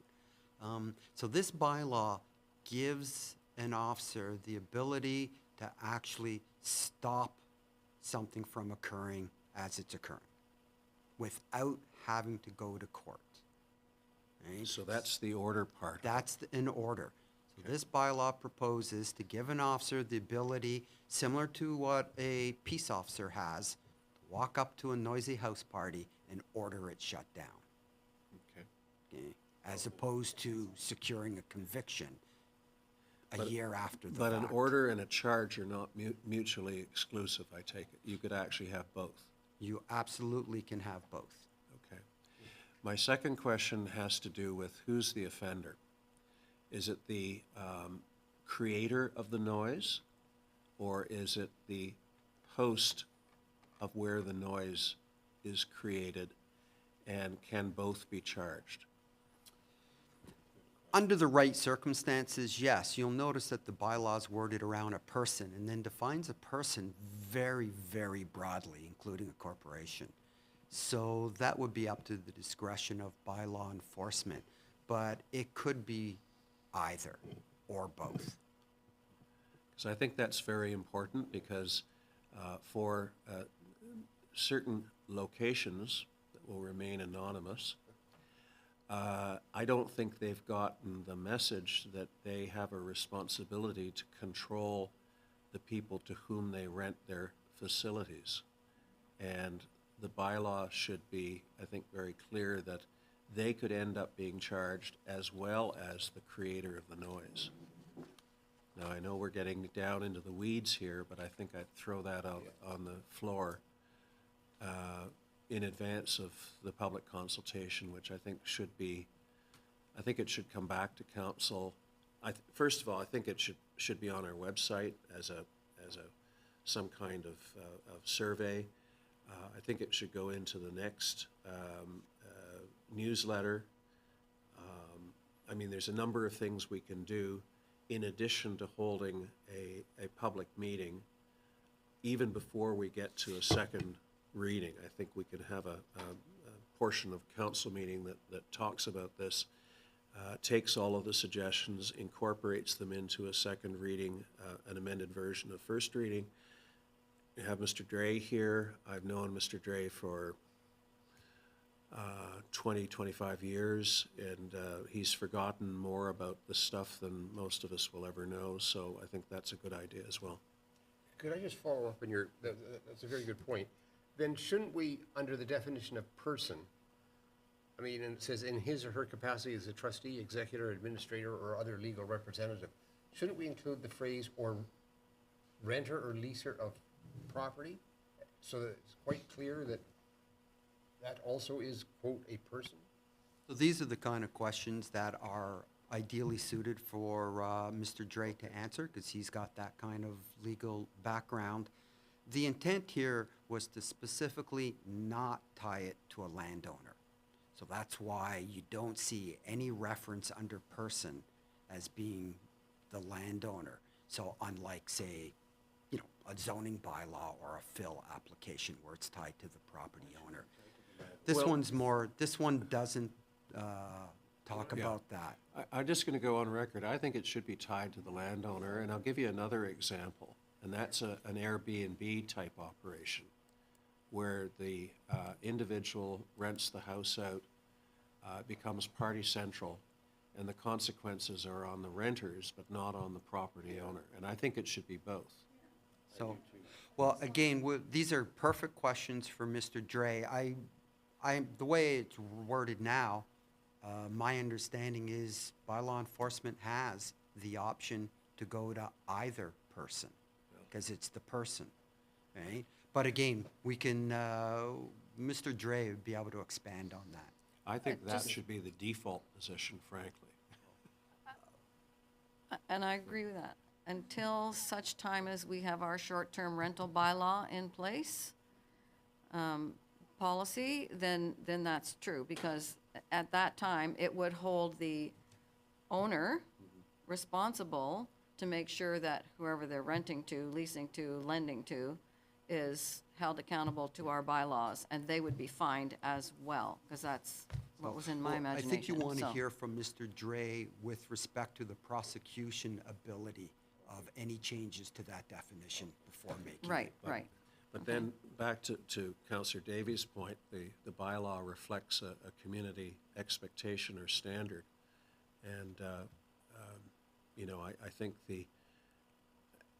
it's got to be in there more explicitly than simply what the definition of a person is, because there is I mean, there's all kinds of case law as to what a person is, and I would argue, frankly, that the entities may well be defined as persons, but I wouldn't want to sit in that POA trial and have them, you know, try to educate the justice as to person is really, you know, the entity. I mean, it should be a little clearer than that. So I have a motion here that we introduce and give the first reading to a bylaw to prohibit and regulate noise within the town of Mono. And would it help or assist, would somebody like to make an amendment that it's clear that we commence a consultation process? Okay. And that we commence a consultation process. Council can put that into the resolution. My intent was to bring back just a verbal report next meeting, which outlines, based on our discussion today, what that process would be. But absolutely, if you want to codify that in the resolution. I think it's a good idea, given the alarm that was expressed as to what our intent was here. So I'm happy to accept a motion to amend, to include the words "and commence." Okay, so Councillor Capes and Deputy Mayor Nix moves and seconds a slight amendment to commence a consultation process. And that's a friendly amendment, so it doesn't need Thank you. a separate vote. So it is a friendly amendment. So any opposed to the motion as amended? Any opposed? No? Nobody opposed? Okay, so the next item that we've decided to go to is Councillor Davie's. Sorry. This point in time, we're not going to get any public thoughts. I think we've made it. We're just gonna Throwing it out open to it the out there to public. let you know we're coming to ask. We're get your, and I see people who've already submitted Yes. comments. Yeah. And we'll still welcome those, but I think at this point we have to move on. Okay, perfect. Your worship, so staff has already started a list of concerns that they've been copied on, but we need to be copied on. Everything. On everything moving forward through this process. And that will generate a similar list to the Committee of Adjustment or Planning Advisory, where they have the questions and answers and so forth. Great. Okay. Just, so clarification on that, then, anything that's been sent to us individually should be resent with Be very- the clerk. Be very similar to a bylaw complaint. You should have their permission to forward it to staff, or they should be contacting staff directly. Now, bylaw complaints, now, wait a second, bylaw complaints, we're hoping people fill out those forms. That's what I mean, So- or ask them permission, that was in the bylaw, permission to forward to staff. Right, okay. Right, we want the questions, concerns to come through the community as opposed to Council? to council's set up now to listen and so forth, so. Okay, great, thank you. So I'm going to declare an indirect conflict of interest in the next Okay. item. Thank you. So, Councillor Davie, and I have to admit, I don't seem to have a copy of your motion to revoke. Well, that's because I don't have a motion to revoke. I have a letter sent for a motion to reconsider. Right, okay. So if you don't, then I happen to have this letter right in front of me, and I'll just Okay. basically read it. But we need a motion on the floor to reconsider. Okay. Don't have that? I don't seem to have it here. Yeah, go ahead. So the motion that was put forward by Councillor Davie was that we reconsider bylaw 2024-10, passed March 12th, 2024, being a bylaw to amend bylaw 2003-41, Parkland dedication. My apologies, I do have it. Okay.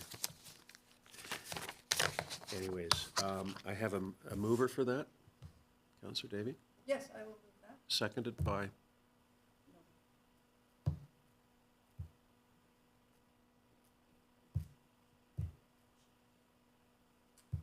I try.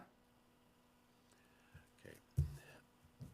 In the interests of being consistent with positions I've taken in the past, I have moved motions that I disagree with fundamentally, simply to put them on the floor for purposes of debate. And I have to admit that I wasn't inclined to do that, but I think maybe we should second it and have a debate on it and make a decision one way or the other. So I will second in the interest of having it appear on the floor. Councillor Davie. Okay, great. Well then, though we know where it's going, I think that my microphone needs to be on. Thank you very much, Mayor Krillman. I think that, I think I will. I think I will, given how we know how it's difficult for people to always read the materials and everything. I think I just will read the letter that I have sent to you. That in Bylaw 2003-41, the town of Mono's original intent, as stated, was to, quote, use provisions of Section 42, 51, and 53 of the Planning Act of 1990 to further the acquisition and development of lands for parks or other public recreation purposes.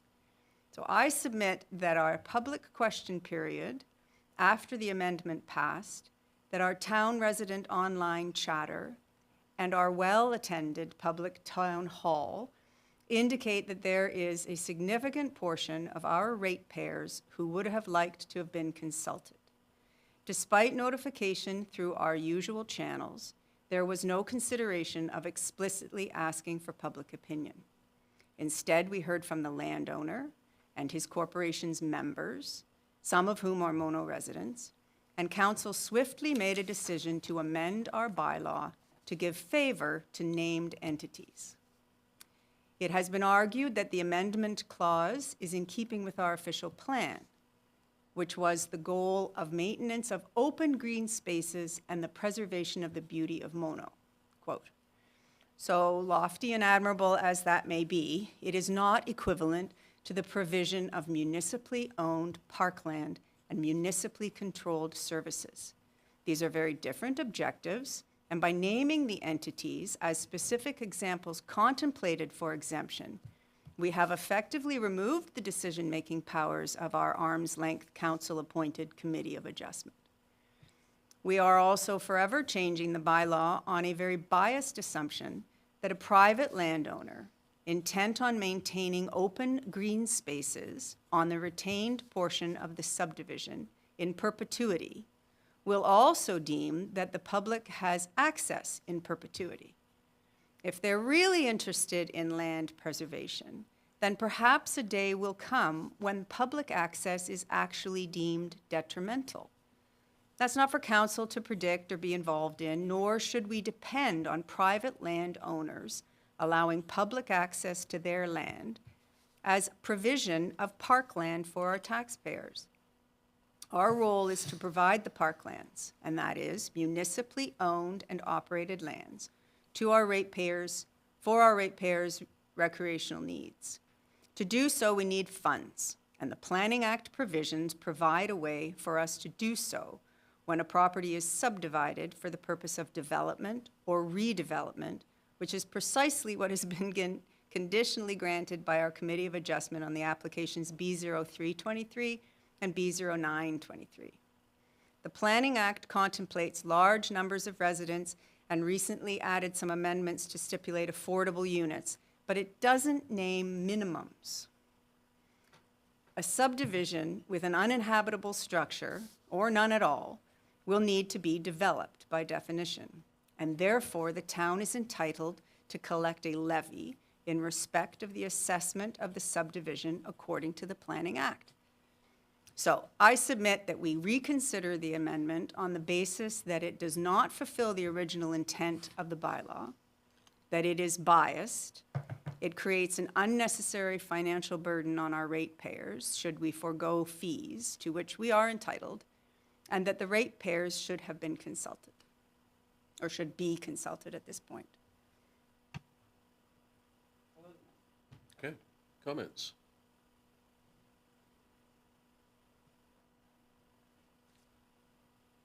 Rob?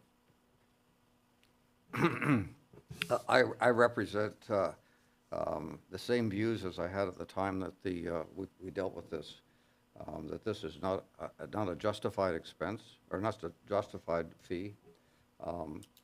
There are no additional services which are going to be required by these severances. The issue of whether or not the Bruce Trail is providing additional value to the town is, I think, interesting, but is not germane to the legal argument here. They are providing a fantastic property which we could never afford to purchase or have access to. So that is a part of their preserving of the ribbon of wilderness from one end to the other, and I recognize it as being a very valuable thing. But the issue here is whether it's justified for us to charge a development fee. The way the bylaw has been written, the Committee of Adjustment has no ability to make a decision against providing a development fee. They're obligated to charge it. So what we have done is we've allowed them some judicial decision-making ability, and I think that's a very good thing. So I would not support your amendment. I recognize your and respect your bringing it forward. Thank you.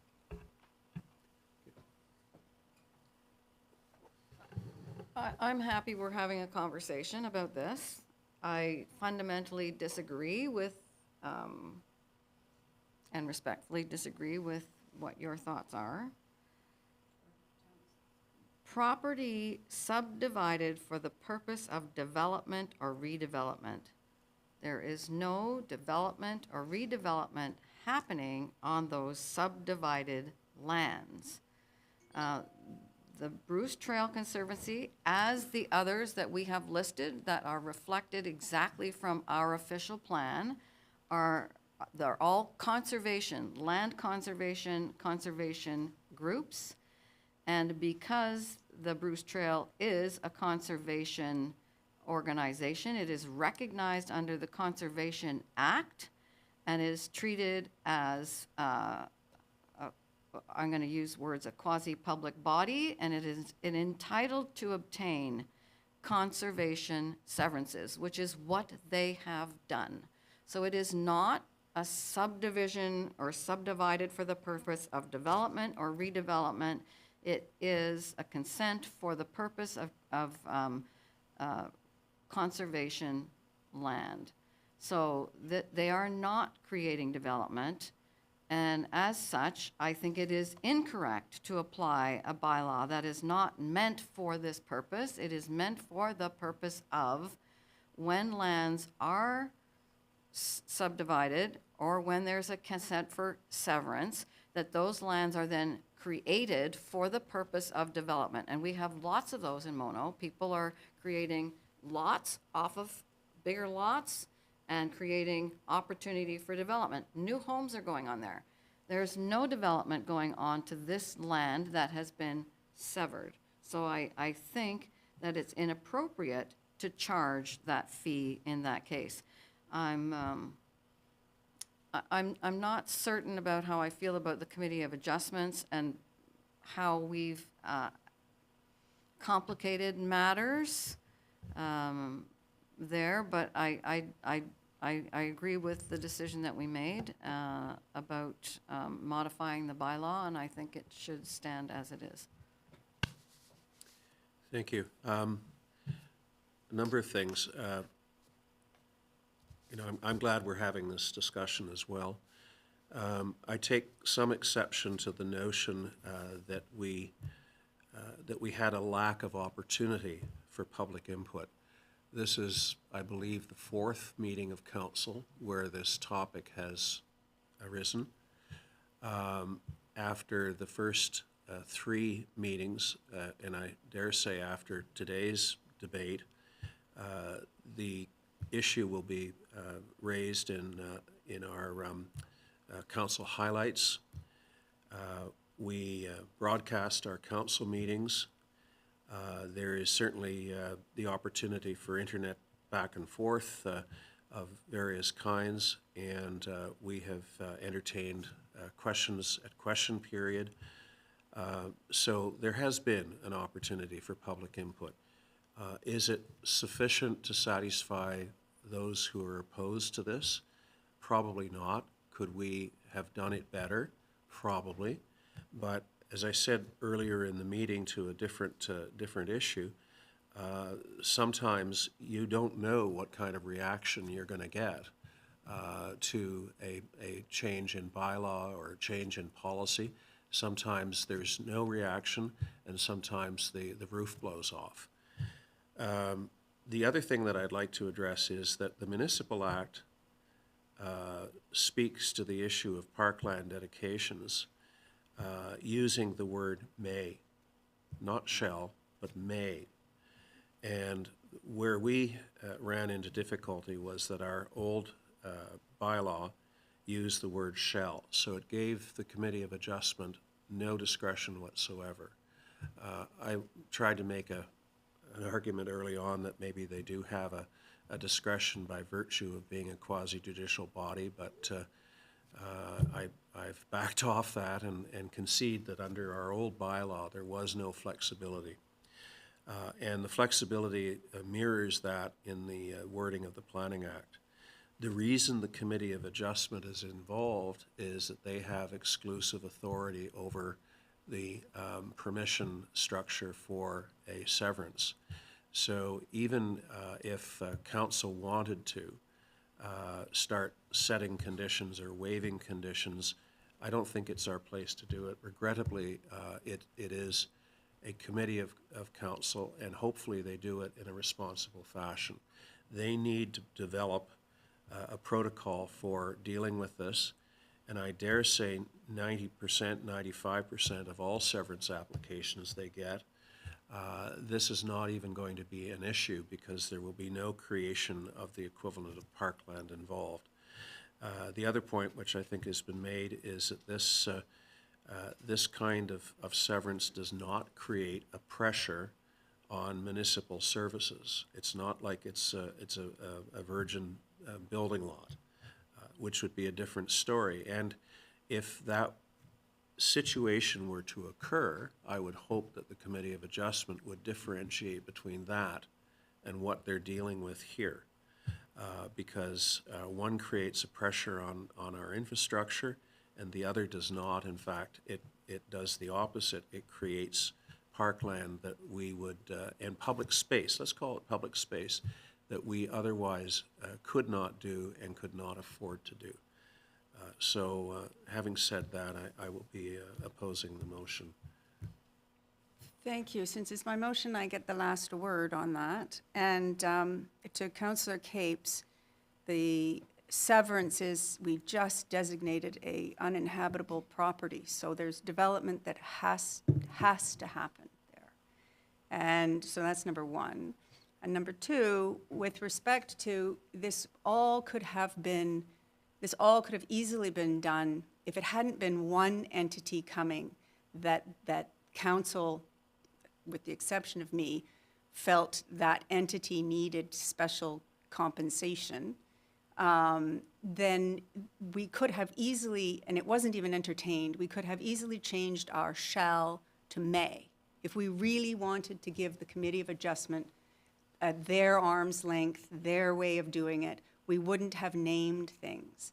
By naming these entities, we know there are more severances down the road. With this particular entity, there will be more severance requests, and we are losing revenue. And I think that the bottom line is for us to be fiscally responsible. We have Parkland, their ribbon of awesome 960 kilometers is not Parkland. Conservation, yes, they're a conservation, but they're severing lots, and those severed things are not conservation. So they're going to be development. So I think that we have a fundamental amongst us difference of opinion of the actual English language and the law.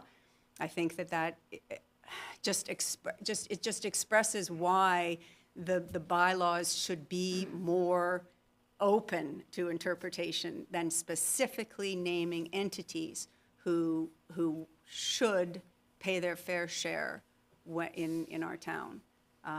But forevermore now you won't have to. So the three more you've got lined up will all go fine. Because it would be easy for us to just remove the named entities and really truly leave discretion to our Committee of Adjustment. But everybody has spoken, so there we have it. I guess because I've got the mic, I can make a comment as a, maybe not final, but I'm not playing strong mayor here. We had to be mindful of why the entities were named, because the Bruce Trail and possibly others are actually in our official plan to start with. So they were given as examples of entities that may be creating open space opportunities. And there is nothing to preclude you or I applying for a severance and going to the Committee of Adjustment and saying, I'd like to have you exempt me from making a parkland dedication. So it's not that the parkland dedications are exclusive to the identified entities. It's up to the Committee of Adjustment, and hopefully there'll be darn good reasons presented to the Committee of Adjustment as to why an exemption should be granted. It's not that you automatically get it, and you sure don't get it if you don't make that application and if you aren't convincing, in the same way that we don't usually do anything here unless we have a strong argument in favor of doing something. Unless you're named, which you're, No, you no, know. I And also, conservation, I gave you the definitions. I mean, if we're going to go by words and we want to stick with words, parkland and open spaces are not the same. They're not the same. To my mind, it is a form of parkland. It's a trail. It's open to anyone. There are limitations on its use, granted, but there are limitations on the use of most trails, whether they be municipal trails or provincial trails. Same thing with Bruce Trail. Yes, but it's not municipally owned. This is our controlling of our own land for our ratepayers. And I think we should leave it at that. Okay. Elaine? Well, I just wanted to appreciate that, yes, changing a word from shall to may, but in this case, we've actually given criteria to be able to determine the may, and I think that's healthy where you have examples of it may be charged, but let's have some idea of where it may not be charged. And so I'm okay with that. The other thing is that, yes, we have designated a property that sits on the severed piece that is not development. It is a house that somebody will come and buy and will reconvert that house into livable space and enjoy a beautiful property that was already there. It's not development. It's not somebody going to come in and put a little subdivision on that. It is not development. It is construction, reconstruction, remodeling of a heritage home, which I don't see those as development. So, But to bring to our other things on the table this morning, it's up for discussion. Just because it's designated and it's designated by the and accepted and they're pleased about the owners who have it now. It's the intention is for it to be severed to be sold, where they may very well bring an appeal as to whether it's heritage or not. Yes, they can. We've just got one going on. not after the fact, it's designated. And so when they purchase it, they will know it is a designated property. Okay, how are we, folks? Good, no, it's good. Ready to call the question? Do we need to hear from anybody? No, I am going to draw the line on this because this is frankly a technical discussion as to whether we rescind a motion. It's not a reopening of the debate. I'm sure the debate will go on. I'm sure that there will be others appearing in front of us, and most importantly, appearing in front of the Committee of Adjustment, because that's the next stop for this debate to occur. So, content to call the question? Those in favor? Those opposed?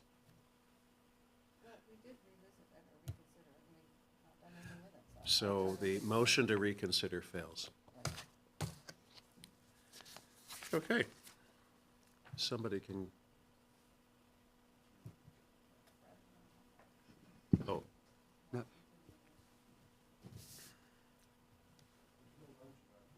Yes. no lunch left. Your worship, we do have a scheduled break with, as Deputy Mayor Nix has pointed out, with the lunch set Okay, at 11:30? at 11:30. That was, come on, council. as, We're good for a few more items. okay. The caterer is coming, the caterer was supposed to be here at 11:15, I think they were just coming now. Okay, let's do a few more items to see if we can move along here. Thank you. Next item on the agenda is delegation of site plan approval, and Mike, you have an interest in this topic? Yes, so the clerk put together the report, but the site plan approval and various other agreements that the Director of Planning was designated under bylaw will require movement to myself and the clerk in my absence, and it's pretty well explained in the bylaw. Should council have any concerns, we'd be happy to talk about it. So this is an issue of housekeeping. Motion that we introduce and give the necessary readings to a bylaw to appoint site plan approval authority in the town of Mono, that it be signed by the mayor and clerk for the town of Mono, sealed and engrossed in the bylaw book. Now, does the motion need to reference yourself and the clerk? Okay, it's in the bylaw. Okay, Ralph, any? No, okay, any opposition? Motion is approved. Sorry, Sorry, who moved and seconded that? Sorry. That part I got?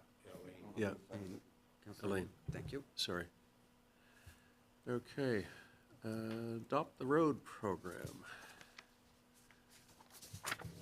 I have a motion that we introduce and give the necessary readings to a bylaw authorizing the town of Mono to enter into an agreement with Cheyenne Vandervoot, substantially in the form as attached as Schedule A to the bylaw, that it be signed by the mayor and clerk for the town of Mono, sealed and engrossed in the bylaw book.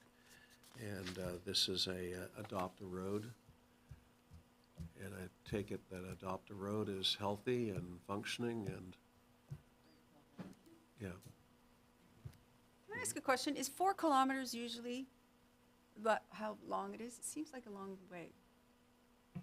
So generally, we receive single road segments, but we have had cases where we've also had 2 road segments within an application.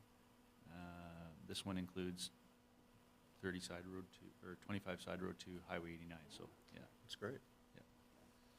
Okay, any further debate on that? Any opposed? Oh, go ahead. Just a question. What happens after the 3 years? Do you reach back out to the person and say, do you want to renew your contract? Or, like, what happens? I'm just curious. Thanks, Councillor Capes. Yes, we send letters out to those that have expired and request for a renewal. And barring not hearing from the applicant, we remove the signs and move forward until we receive another application Excellent. I look forward to getting my renewal letter. in the mail. Any opposed to that motion as read? Oh, sorry. Movers and seconders. Mover, seconder? Deputy Mayor Nix moves, seconded by Councillor Capes. Any opposed? Motion is carried. Let's knock off a few more here, if we can. Next item would be the Forest Management Operations Tender, and I have a motion that Council for the Town of Mono accept the bid price of $84,059.50, inclusive of HST, as town revenue from, isn't that nice to see, 2025826 Ontario Inc., Magoo's Transport of, I love the name, of Arthur, Ontario, to harvest 4,192 selected conifer trees, 896 full cords as part of good forest management practices. Do I have a mover for that? Councillor Magdalos is moving, Councillor Capes is seconding. Any discussion on that? That's a big hunk of change. Yeah. So this is 896 cords. Now, I know there's the expense of them cutting, taking it away and all that stuff, but I know that we just paid $325 for 1 cord of wood, and I'm wondering if we're making enough money. So I need to understand how much it costs to harvest it all versus how much revenue we get. I'm just asking the question. I'll answer that Okay, thank if you. I can. We're making off with the loot. Are we? Yes. 2 years ago, Right. I had a larger area that was harvested. I'm not sure the trees were comparable, but I got 10% of this. The prices are way up right now. Maybe Matt would like to discuss it. Thanks. Yeah, the prices obviously fluctuate. There's a huge demand in hydro poles. We've had a lot of significant storms and they've been breaking off. We don't have the old growth that we have had in the past, that we've been using it up locally. And so there's some trees here that are obviously in high demand. They've reached their life, they're nearing it. So this is a critical time to get them while they're still of value. And yeah, so it's been it's gonna bring some good revenue in. Like the prices fluctuate, and obviously it was a good time to release the bid, and we're probably looking at an additional 40,000 to what we were originally anticipating. Yeah, so I think we had 20 to 40. We were kind of anticipating. We had revenue in their last budget for 20,000, so 84,000, and the price to harvest that obviously fluctuates as well with fuel, hauling, staff. It's hard to find the insurance, all those things factor in the cost to harvest. What I don't think I mentioned in my report was it's good forest practice. It was part of the forest management plan that we had put together last year, and it will have the town forester on site as well as myself and some other public works staff to make sure that it's carried out properly. And you know, we have some experience with Magoo Transport, and you know, they're well known. And yeah, we'll be paying close attention to make sure we're limiting how much destruction there is. And yeah, looking forward to moving forward with it. Thank you, Mayor. Yes, thanks, Matt. That's helpful, because I know that we do like to take trees down. We like to then plant them, would be my next question. But before I ask that question, and I'm not familiar with all of the places that, the woods, but these woods would have been already replanted in rows, and so it's easy for that, not easy, but easier than at my wood lot where I say, oh, you can have that tree, and oh, you can have another one way over there, and no, right? Like, so then what would be the plan for the replanting? In the rows again, to do it again in 50 years? Thanks, Councillor Davie. So we do have some defined trails that have already been into a lot of these tracks. So we will be utilizing those and kind of entering as required into the marked areas. And to follow, we have a forest management plan that we'll be working with the forester to reestablish and replant these areas as recommended by that person. I have a question about the duration of this. They're given 1 year to complete. What happens in the meantime? I had a very bad experience years ago where somebody came in and took Scotch pine off, marked Scotch pine off, and they disappeared halfway through the project, leaving the road allowance chock-a-block full of wood. And we had a heck of a time trying to get somebody in to get their attention to come back and finish the job, as it were. Where does the wood get stockpiled, and why a year? Thanks, Councillor Crowman. I'll be having a pre-construction meeting with the contractor and the town forester and town staff to help get a plan for where they'll be stockpiling material. The Klondike, there'll be restrictions on the start time. Obviously, we want to work with the Nordic Ski Club and whatnot to make sure that we're not going in there at a time that they're doing any type of maintenance. We'll be working with them. That can be stockpiled internally. I'll definitely stress that we don't conditions in the tender that requires the contractor to back drag and make sure that everything's tidied up before they leave. But yeah, I'll definitely stress that during the pre-construction meetings to ensure that they're not stockpiling on the right of way. Everything's kept safe, and it's not left too long either, because I know what you're talking about. You see it all over the place. They stockpile the logs, and it could potentially be a hazard if it's stockpiled in the wrong spots. Okay, did I read that motion, and do I have a mover and seconder? Okay. Any opposition to the motion? Motion is carried.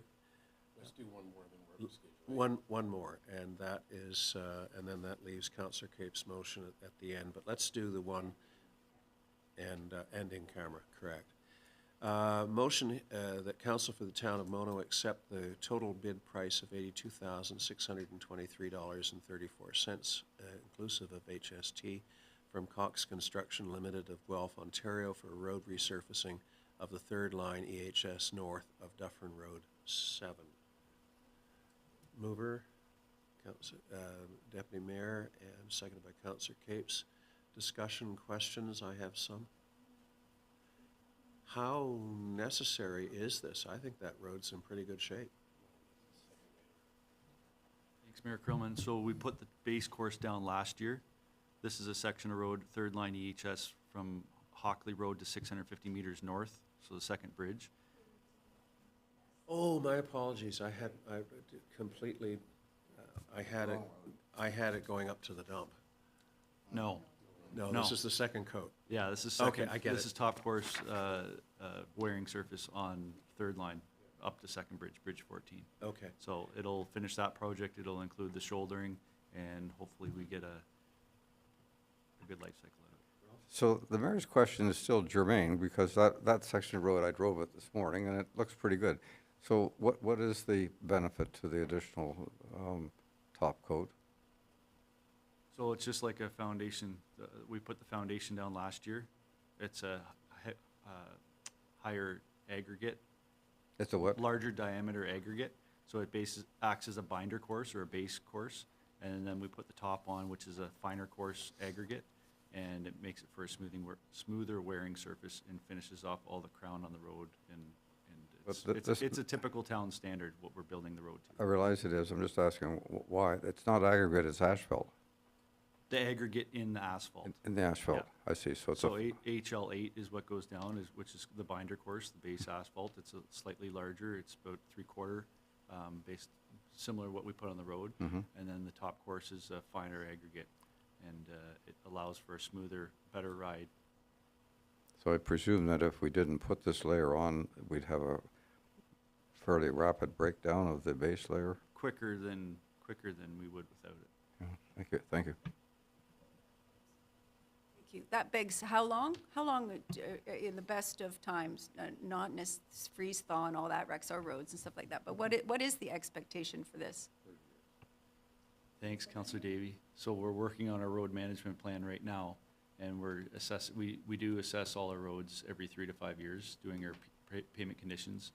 And it certainly varies depending on drainage, traffic. We didn't reconstruct the base here. We didn't dig out the whole road and put all new aggregate in. We pulverized, which was basically a machine comes through and grinds up the existing asphalt. There was only a single course asphalt there before, a thicker lift. And so the pulverizer goes through and it pulverizes that asphalt with the underlying granulars. We regraded that out, put a little bit more granular on, and then applied the 50 mils or 60 mils of HL8 base binder course, and then we put on the 40 mils of top course. So it's a great question. It all kind of has some other factors that kind of play into how long it lasts, but we're hoping for,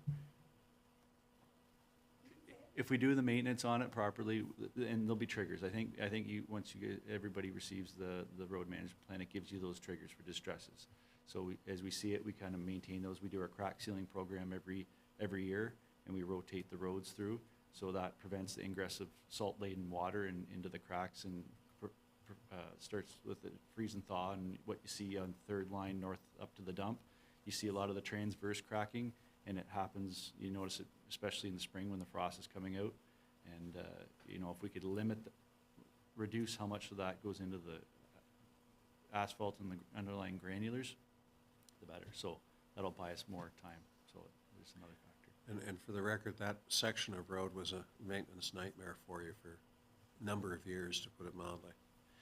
Any way of addressing the transition at the bridges where there's the equivalent of a pothole? Yes. Or two? Yes, Or thanks, three? Mayor Croman. We will be rectifying that this year. We'll be paving the bridge deck and fixing those bumps there. Oh, okay. And the hope is, this section of road has been a challenge for many years, as you know. Like you come off a hard wearing surface, you're coming down the hill, it develops the potholes and it holds the water there. So this hopefully the guys are already happy about that. They're gonna be extra happy when they don't have to deal with the potholes with the grader and going through there. Thank you. I sense a resistance at you pulling a number out of your pocket and telling us how long it would last for, but just give us so we say a mean for a well reconstructed road like what we have here. Are we talking 20 years, 50 years? Well, there wasn't significant rutting in the existing asphalt. It held up pretty good, consider it had a lot of alligator cracking and some slight rutting, sort of where the tire tracks were, and it was holding and ponding a lot of water. 15 years, and then we would maybe go through with milling the existing asphalt. So that's just taking the top off, milling it, removing it, and then putting a new wearing surface on. This isn't like I said, a designed road. So it's not like we've built the base up, the sub-base, and we've crowned it, and it has perfect drainage. Typically, you would have ditches on both sides.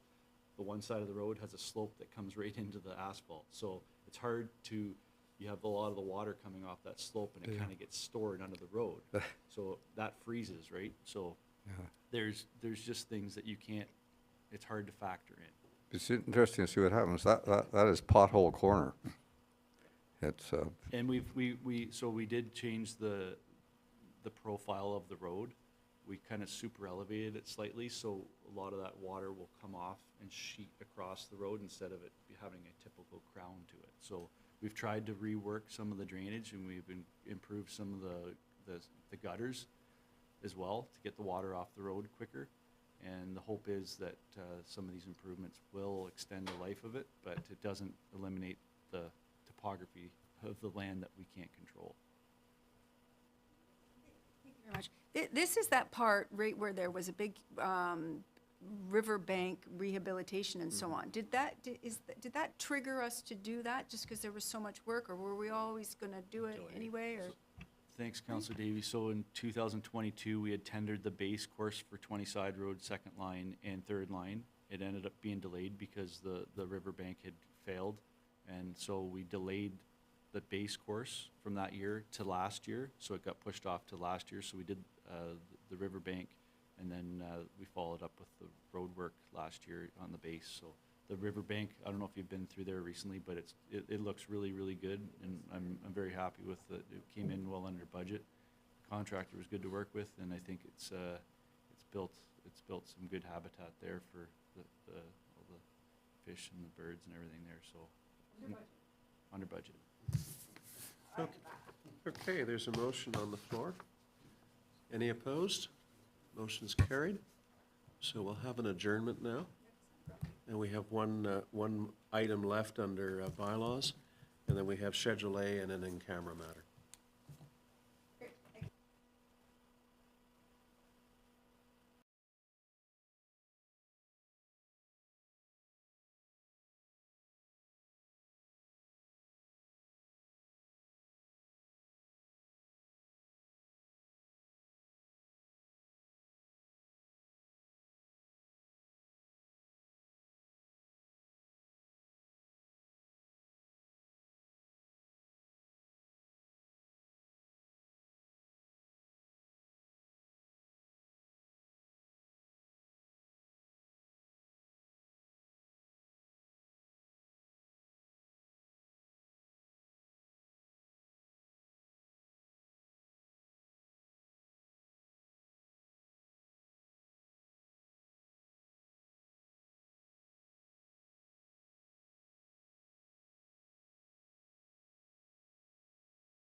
We are back live.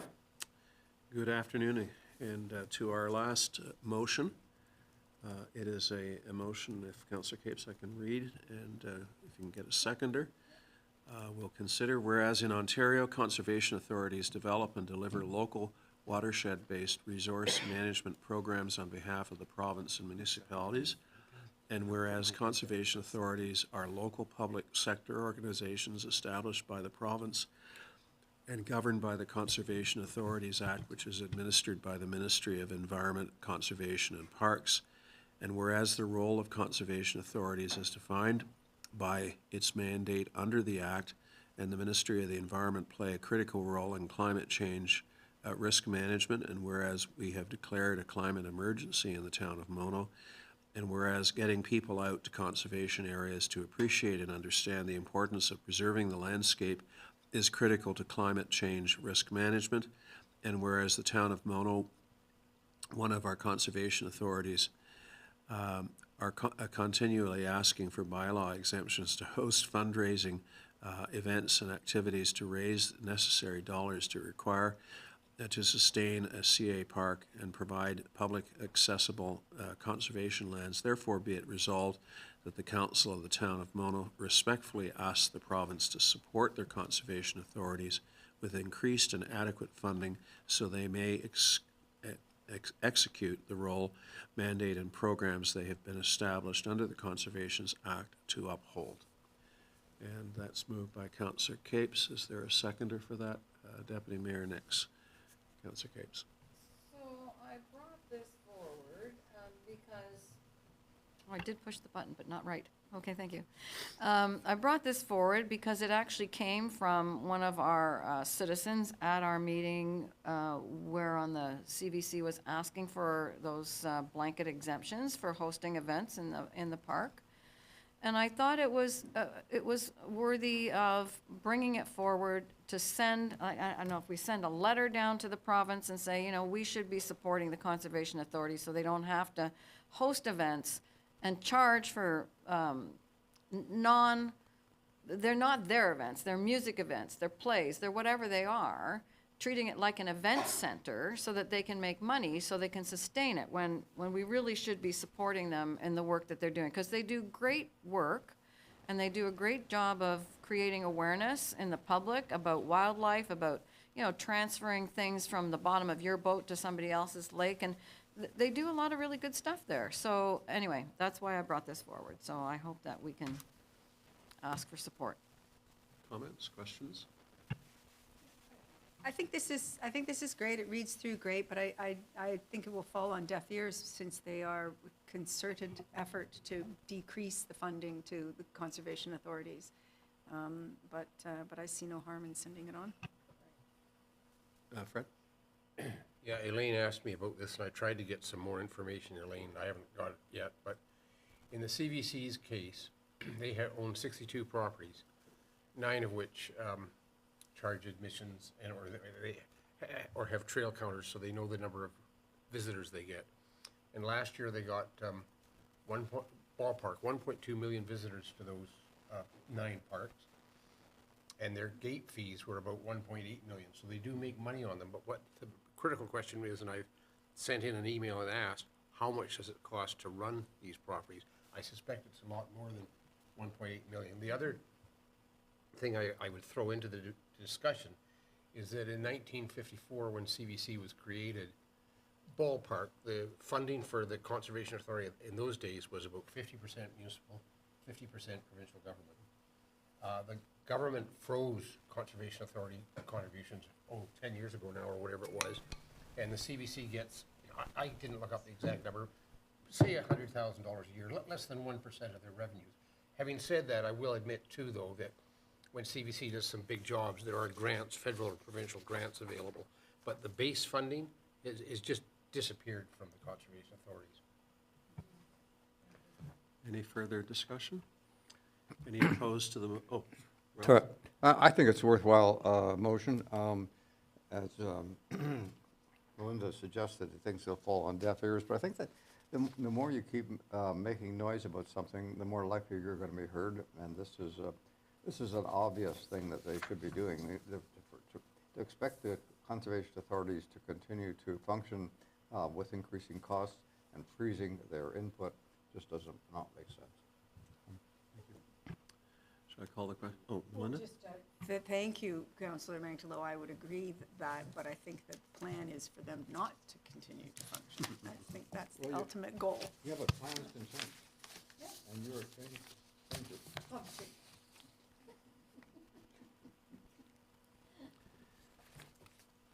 I'll call the question. Any opposed to this?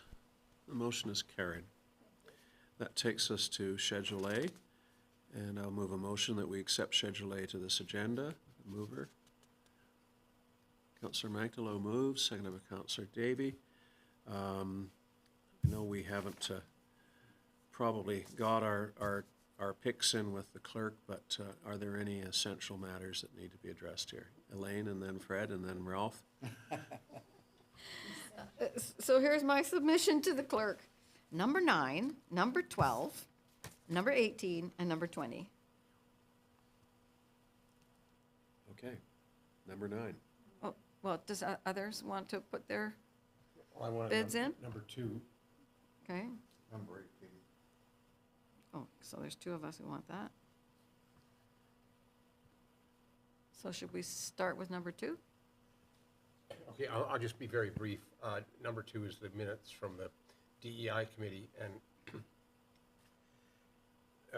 in conjunction with this, I've talked to the people at Brave Canoe, as has Lisa Post. I think I mentioned this at the last council meeting. I'm not exactly sure of the plans, but I think there's going to be a workshop put on by them in the fall on the Truth and Reconciliation.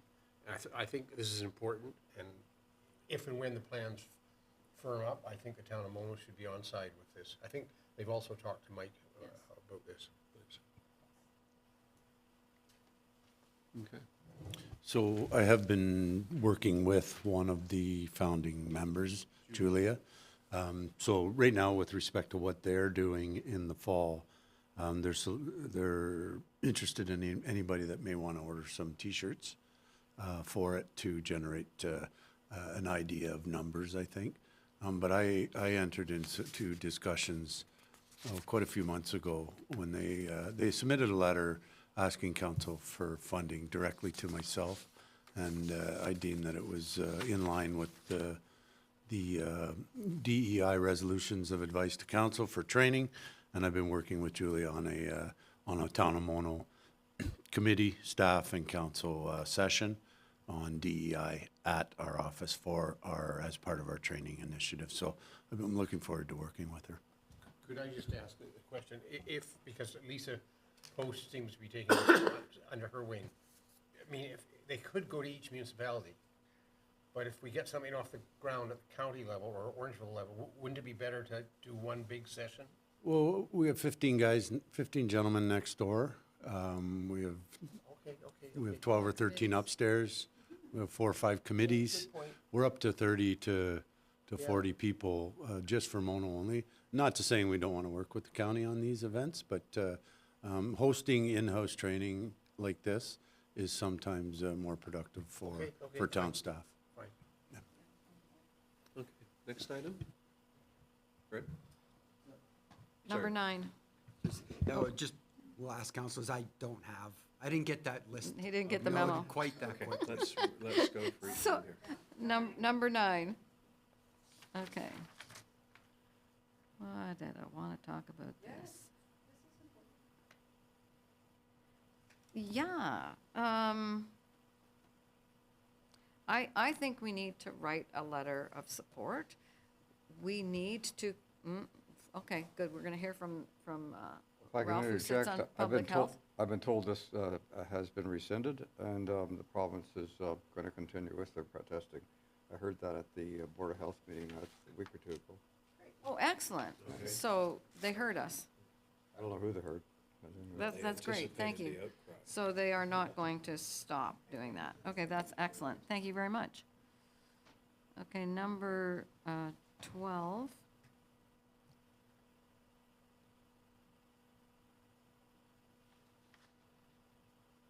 I have to say, what is this? So the school boards charge development charges as well. Right, so this is them telling us the rates or the charges Is the treasurer for? still online by chance? Les? And is this the fee that they would charge? Oh, good, Les is here to help me.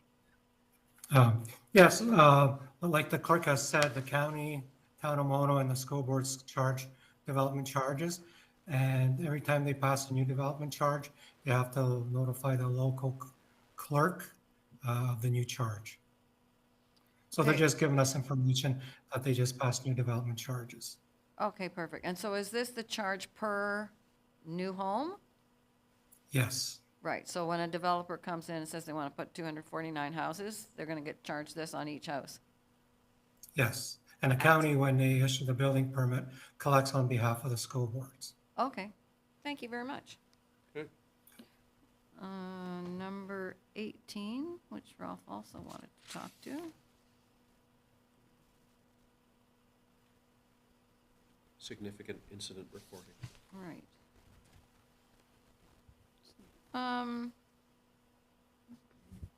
Well, I guess because they're talking about the specific departments that serve them, I wasn't sure, should Rosemont Fire Department be named in here or not? Because they don't serve Melanchthon. Is that why they've just named those departments? I'm guessing that they named the departments because they interface with them. Only? Yeah. Yeah. Okay, and you wanted to speak to it as well? Well, I thought it was a good idea. I thought that you know, I don't know to what extent it happens informally, if at all, but the idea that we should know what's happening out there with in our municipality, with our residents, in terms of significant incidents, I think is important. So I don't know where you were going on this, but I was thinking that we should consider doing a similar type of memo, which would go to our fire departments. Well, we actually get these reports from Rosemont Fire Department. No, but this is within 12 hours. Oh, within 12 hours? Yeah. So we do Oh, yeah, have, yes, we sorry. have a monthly report, yeah, but Yes. sort of the dust is all collecting by then, you know. Well, I'm not sure. Like, what are we going to do with the information? And then we're putting them under more stress to do more reporting and, you know, like, I'm not sure. But maybe we can bring this up at our next Rosemont Fire Board. Yeah. And just ask the question about, is this a, right. Well, I think that knowing what's happening in our municipality is really pretty important, and significant incidents. I'd really want to know about them. I don't think it's a big deal because looking at what the Rosemont reports in a month, there may be no significant incidents in a month. Sure. So I don't think we're talking. It really isn't Right. hard on Mike. Okay, so it is those that they've defined significant as a situation that has 3 or more alarms, people who are unable to return to their homes, and the potential for media attention and loss of life. Those are pretty big. What are we going to do with the information? What do you do with any information? You learn from it. Well, I know, but I mean, if it's a case these significant things are already going to be in the news, they come across on your Facebook and things like that. I don't know to mandate. Yeah, I don't know. I mean, we can find out whether they would think it would be onerous or whatever. But we already are having. I mean, the other thing about our fire departments that these they're volunteers and all that. I know our chief is paid for, but to give another job that's going to come out in due course anyway. What are you going to do with it in the 12 hours that is a problem for the month? Yeah, because, but John, wouldn't this fit under our whole emergency management planning? If it was that big, then everybody would be advised. Mike has something to weigh in on. Okay. Yeah. Your worship, through the council, so the backstory on this is a house fire that occurred, and the family was unable to return home, which is in the motion. And the deputy mayor was asked about a week later what Melanchthon was going to do for the family. So that's what triggered the outcry, or the motion, I believe. But I do, you know, we're dealing, I was gonna do this in verbal reports, but we're dealing with a $109,000 bill right now from Caledon Fire about a house fire that we never were aware of. And I believe they were on site for well over 8 hours. So the email to the CAO is probably the last thing on their mind when they were dealing with the house fire. But that's sort of, I had to do some backwards. You know, Public Works will be involved in significant events should there be road closures. But yeah, that was the backstory on why this was occurring, and I'm wondering if you know that they have a lot of people listed on the communication channel that may be satisfied by just the Dufferin County CAOs.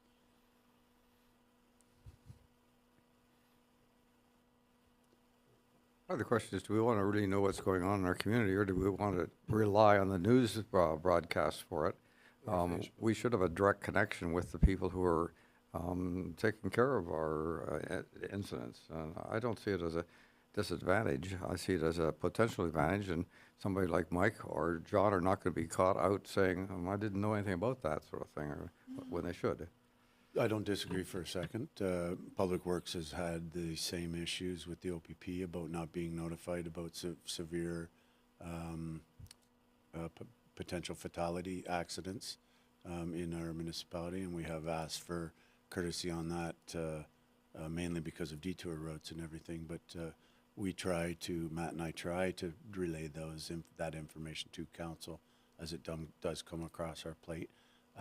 Councillor Minkdahl, I don't think you're wrong in being ahead of the game. I don't think that's a wrong way to look at this. So I didn't know that the, sorry, I didn't know that that you'd had that arrangement with the OPP, and I think that's great. I'm suggesting that we should have a similar arrangement with our fire boards, and that we send a letter to them requesting something in the nature of what has been requested here. I'm sure that Fred can write it better than it's here. Or in the spirit of Councillor Davie, is to add it to your upcoming agenda.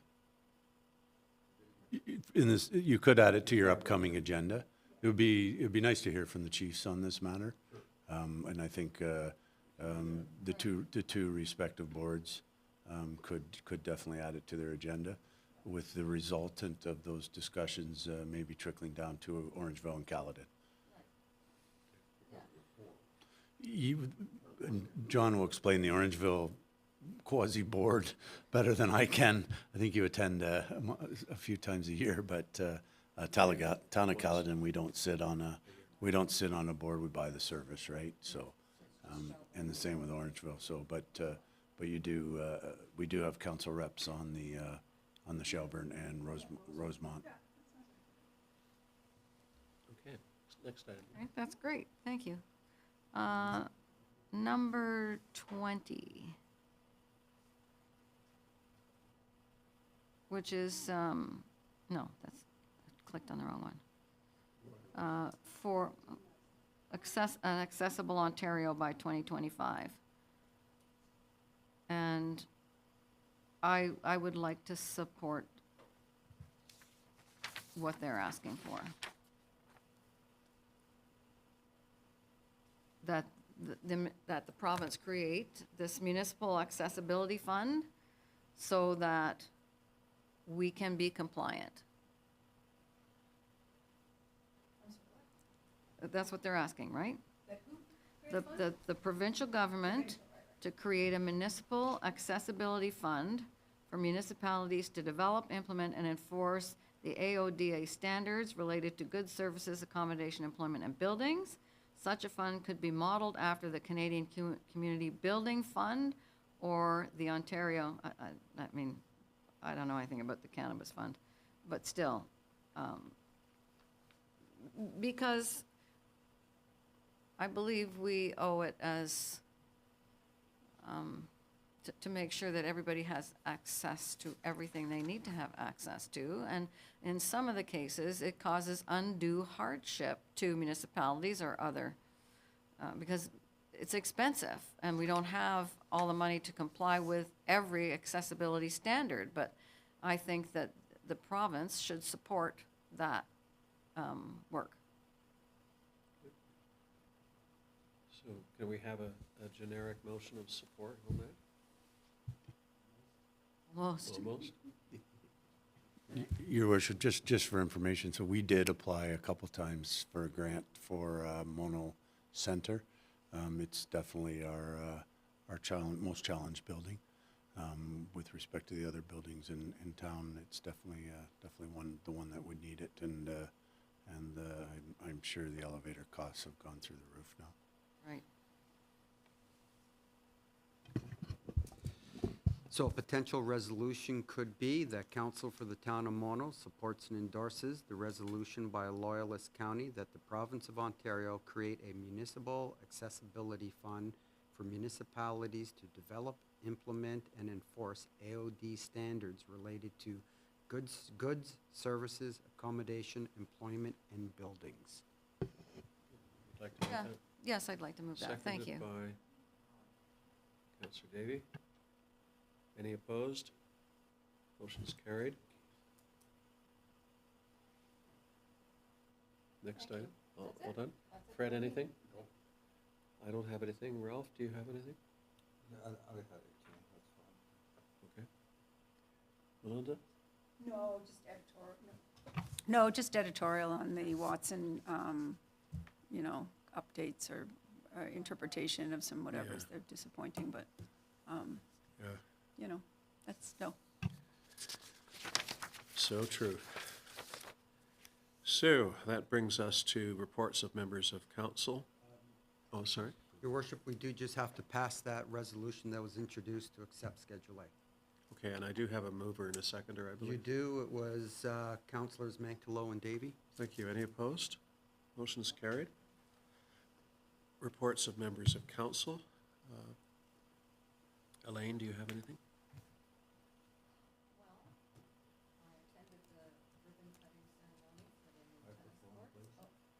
I attended the ribbon cutting ceremony for the new tennis courts, and that was awesome. Very well organized by staff, and sorry that Kim couldn't be there, but it was well done, well executed.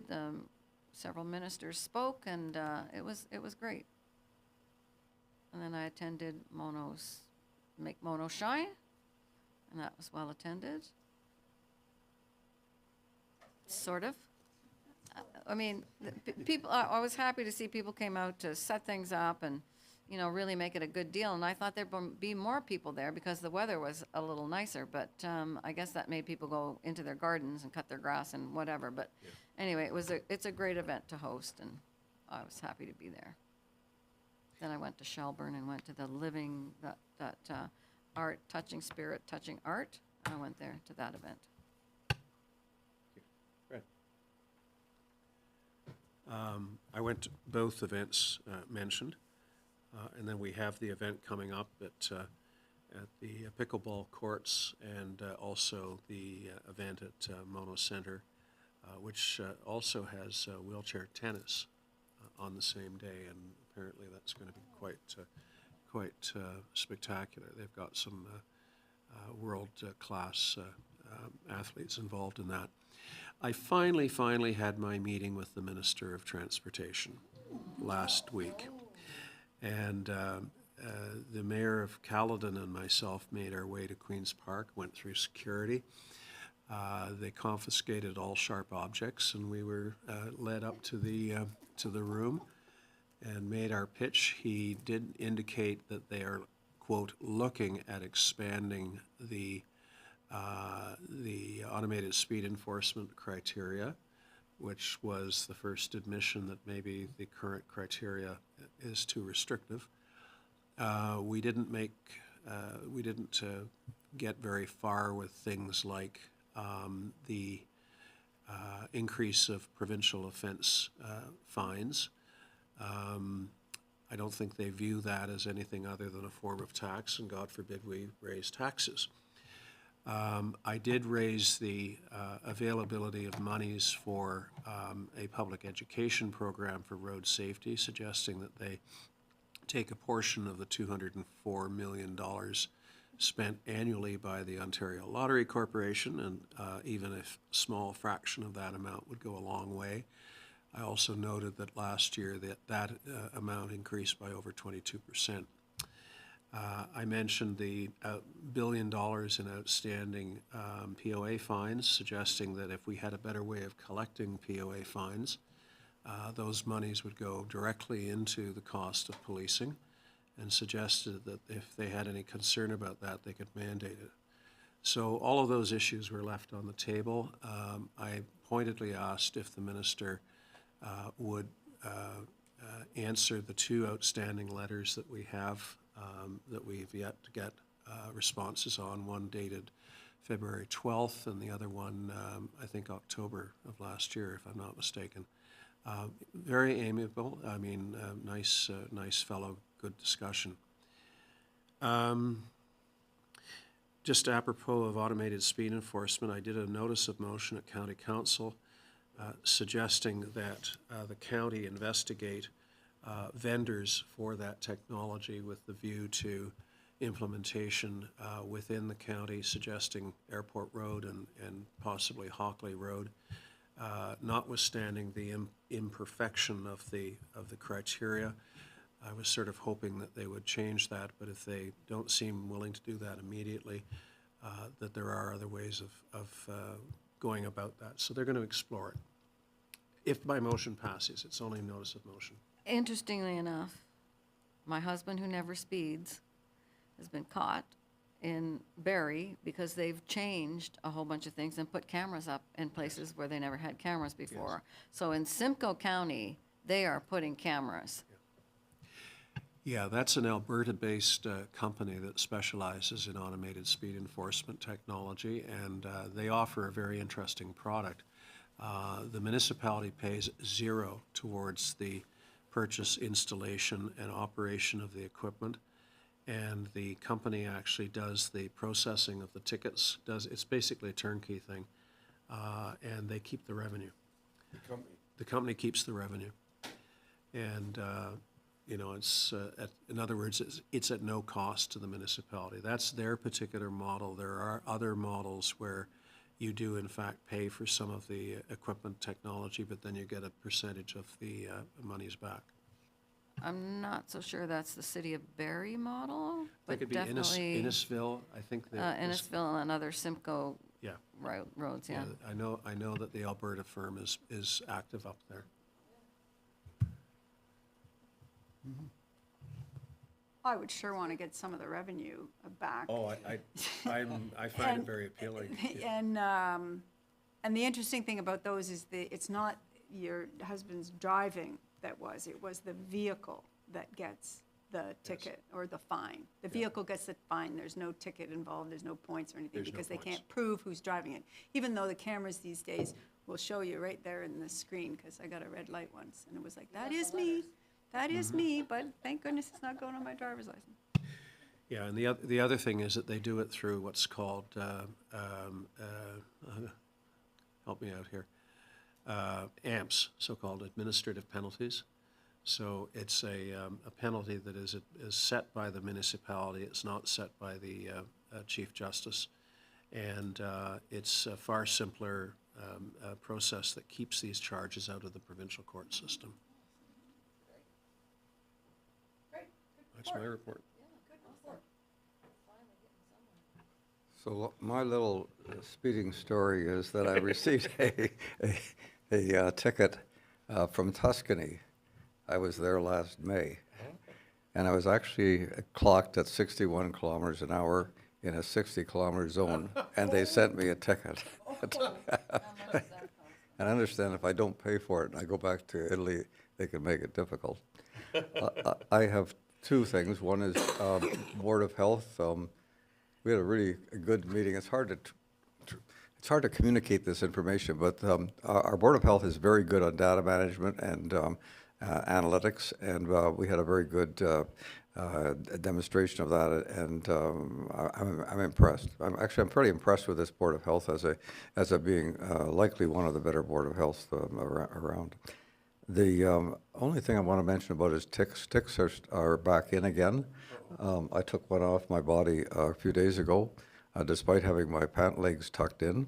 And I think that what you should know about ticks is that you don't feel them on you. They crawl up your body, and you don't notice them until you rub your hand and you feel some little thing there. They also don't feel them when they bite. And the issue of Lyme disease, and there's a number of other things, it appears that that's coming in from Simcoe a bit now. We're getting more shall we say, Lyme-positive ticks in eastern Dufferin, which is where we live. And if you do have a tick on yourself, you really don't know that it's been there for 48 hours because you don't know when it came on, or you would have taken it off. So if you see something that's got some blood in it, you can assume that it's maybe been there for a little while. The treatment is fairly simple to prevent Lyme disease. At least it's one dose of a type of tetracycline, an oral dose. But you have to get it within a certain period of time. I'm not exactly sure what it is, 24 or 48 hours. So that's my Lyme disease talk. And any questions?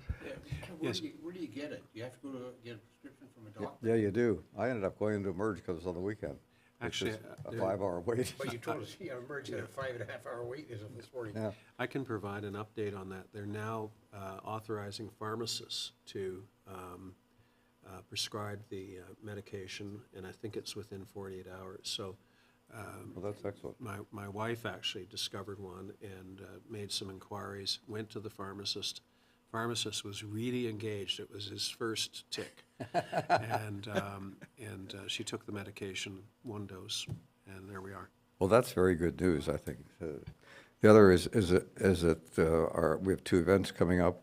I guess we have one more meeting of council, but we have an open house, which is a drop-in, meet some of the volunteers at the Pollinator garden, take a little walk, have something to drink or eat, all very benign.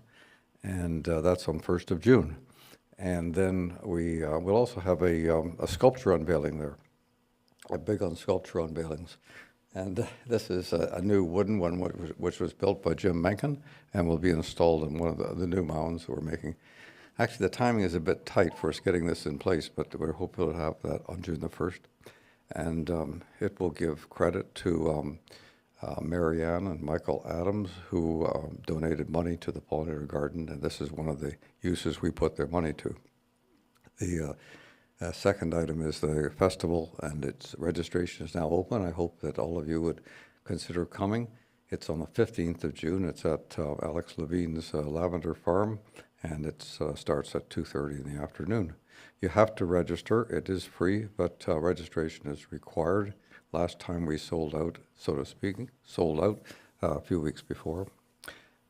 This year we have two speakers, outstanding speakers, really. Sean James is a fantastic speaker, and you get a lot of value for your money from him. And Don Scallon, who you probably know from last year and many articles that he's written in the Hills, will speak about trees, an unusual subject for a garden, but a really pertinent one. And he understands, knows this topic very well and speaks very well. So that's the 15th of June. Registration is by going on site of our website, which Andrew manages. Thank you.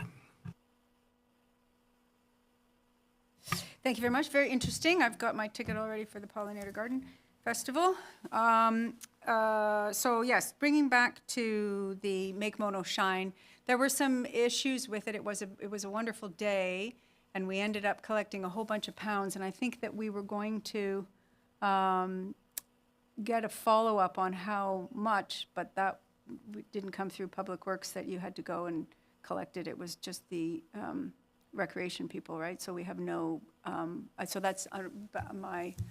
Sorry, we did collect that day about 500 pounds, but we knew that there were collections around.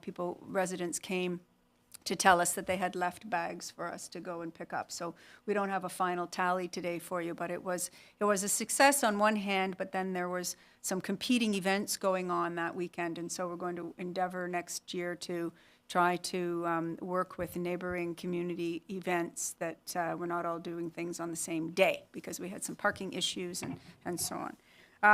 But our next event up is it's called Mono Melodies, and it's in August. It's August 18th, which is a Sunday. It's bound to be a beautiful sunny day. Want everybody to bring their picnic baskets and come to Monora Park and hear some of our local budding talent. One of the bands from last year played at Winterfest this year, so the caliber is quite high of our residents.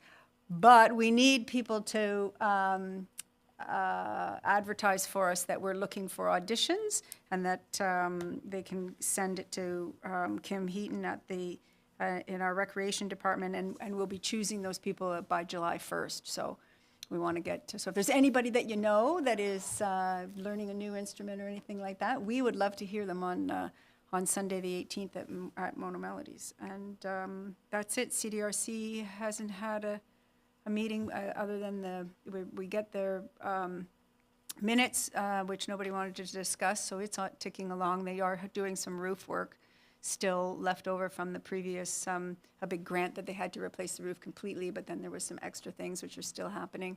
And they're doing some roller skating this spring, so if you're looking for something to do before the lacrosse starts. So there's all sorts of recreational activities here in Mono. Staff, Matt, do you have anything? Briefly, maintenance gravel started on Monday, so that'll make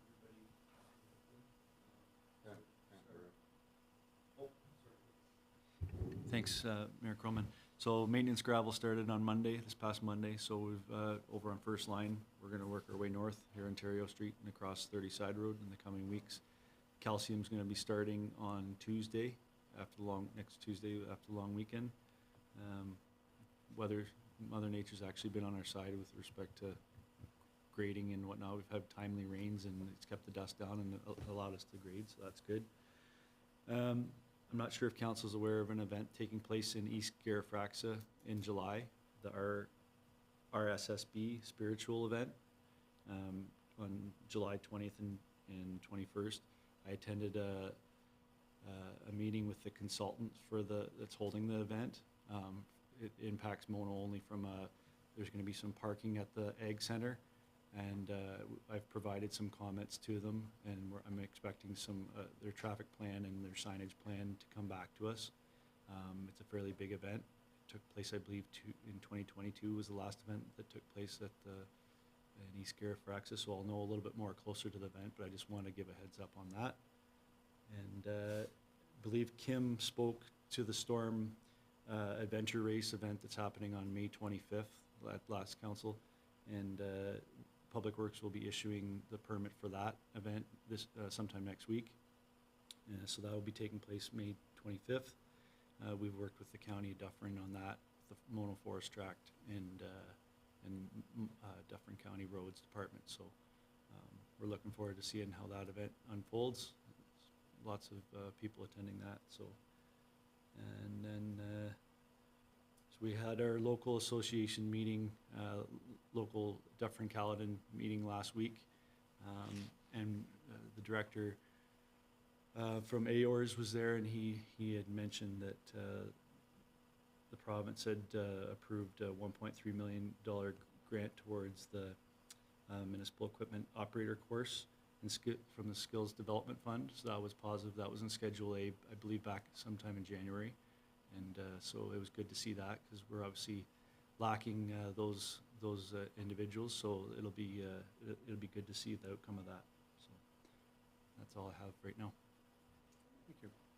Fred? Oh, go ahead. Just so I understand, the Ag Center is going to have parking for something that's happening in East Gary. That is correct. Are they shuttling people? Yes. I'll know more about it and the logistics surrounding it once the event's happening on the same weekend as RibFest. So we're working on the logistics.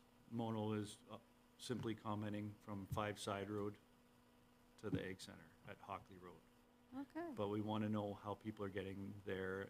I have some questions that haven't been answered yet that are part of that traffic management plan and the signage plan. So advanced signage, when it'll be installed, how, prior to the event, where the OPP are gonna be placed along the routes. You know, all those things are gonna hopefully be addressed here soon.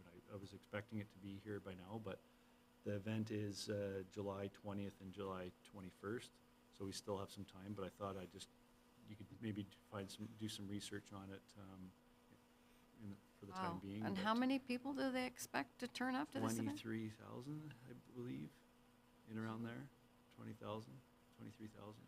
Okay, thank you. They're on the ball because obviously there was, if you recall, there was some traffic concerns that were brought up by the county, and obviously a lot of local residents weren't expecting what the impact was in 2022. So they're hoping that this plan will be, it was well circulated. So the county was part of the meeting, Mono, East Gary, all the affected municipalities anyway were. Wow. Oh, thank you. But you said there's another event, the Rib Fest, where's that? Is that at the Ag Center, or is Out that of in? Orangeville. It's in Orangeville, Yeah. in one of their parks, right? I don't know I don't, Rotary Park, Main drag, I think they along the whole street. They shut down the Broadway. streets and everything. Oh, it's on their Yeah. street. Oh, okay, Yeah. okay. It'll be a busy weekend. Okay, Mike? Thank you, Council. So, I did send out an email last week with respect to the DBOT usage with the OPP, and if anybody had any comments, it'd be fair to send those back to me. I spoke about the large Caledon fire bill that we're dealing with right now.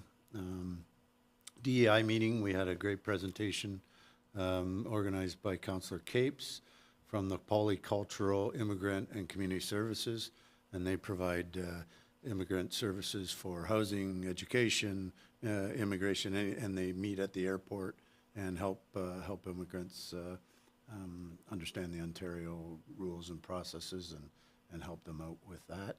And then as John mentioned, we have the Trillium Grant.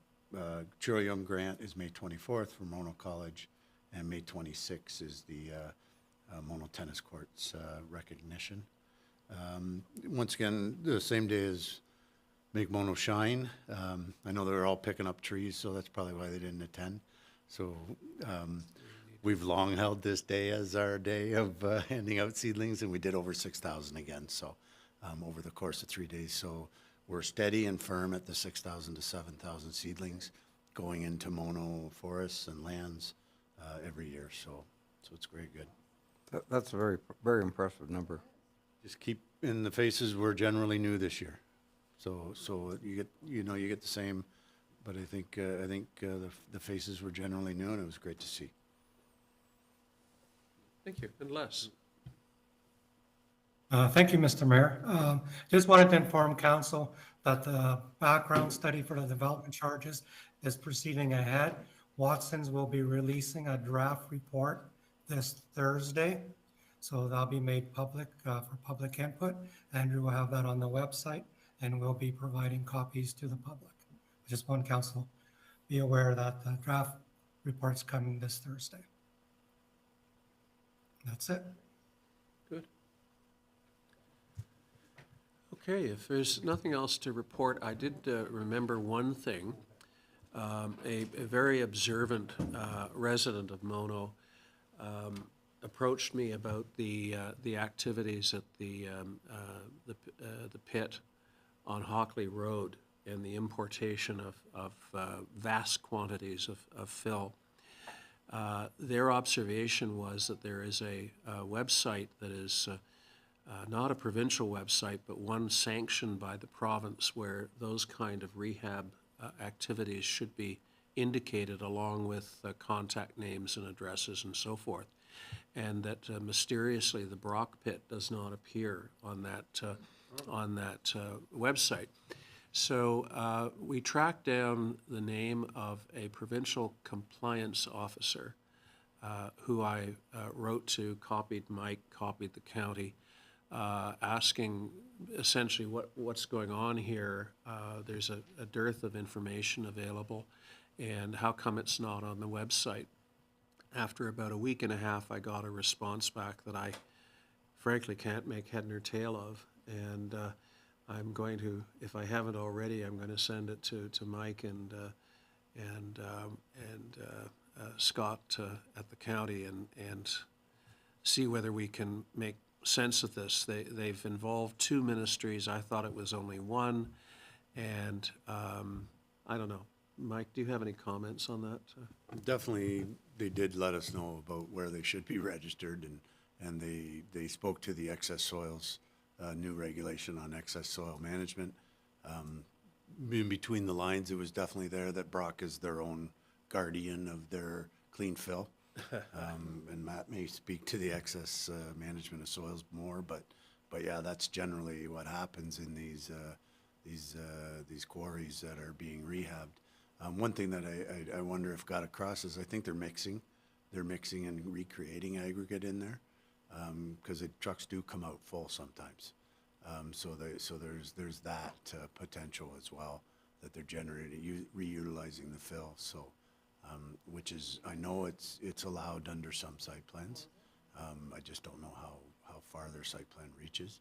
And but yeah, it definitely was.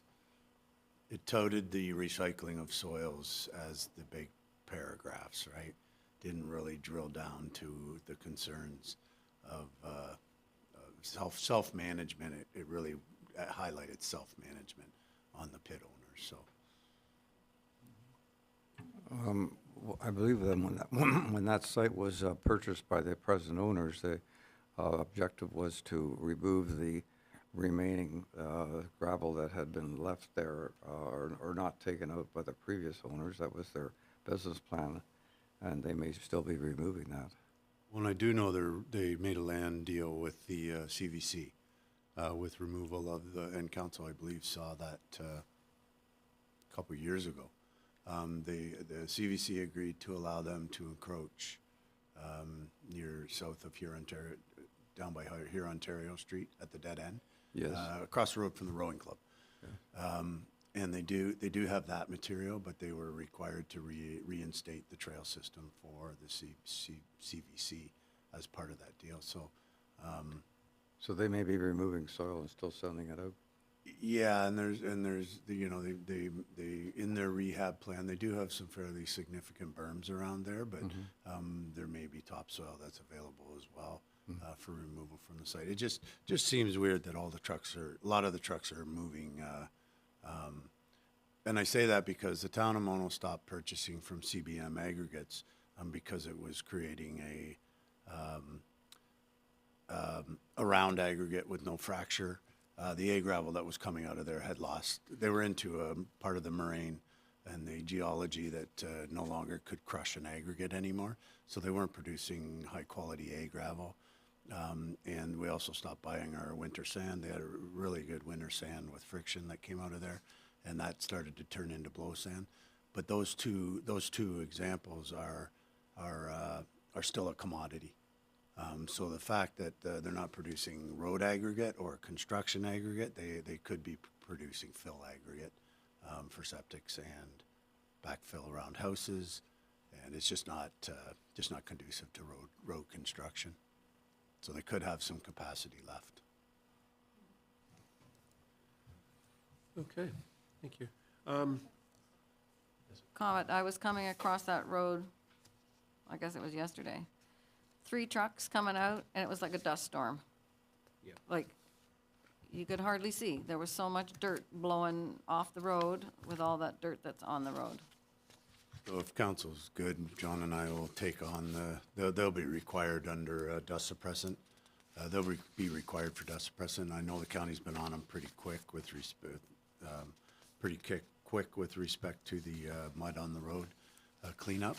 And I think they do have an on-site sweeping unit now.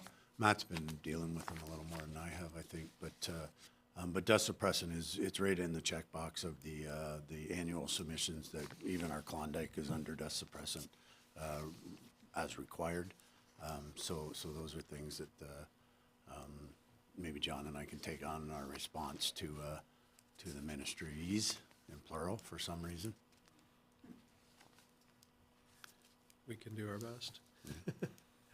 So notices of motion, any notices today?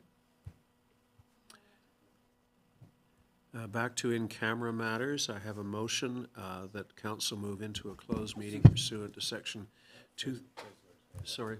So, Your Worship, council can go in camera, but only if they need to discuss the applicants. If they're happy with what they've read. We And do. are prepared to move a motion. We do.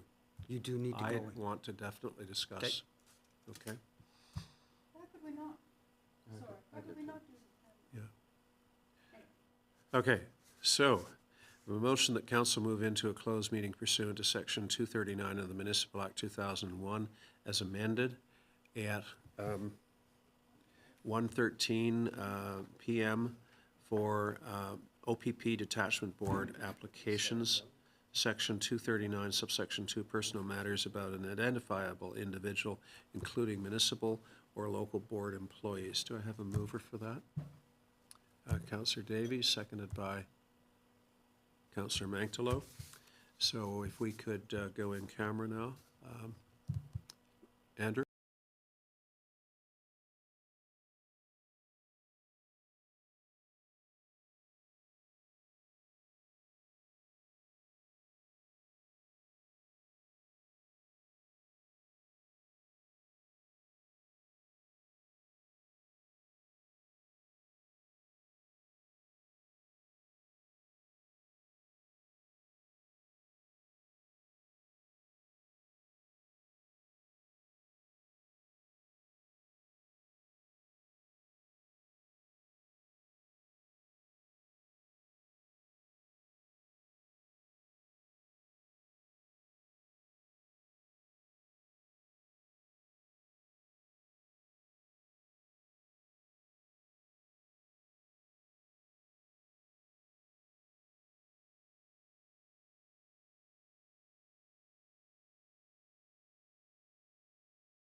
We are back live. Thank you, and I have a motion that we rise from an in-camera session at 12:25 PM and that council, 1:25 PM, sorry. And that it directs staff to act accordingly, or? If council wants, we can do a rise and appoint of a council rep all in one resolution, so that we rise Well, I from won't be the in-camera one that- session. I won't be the one that amends the motion.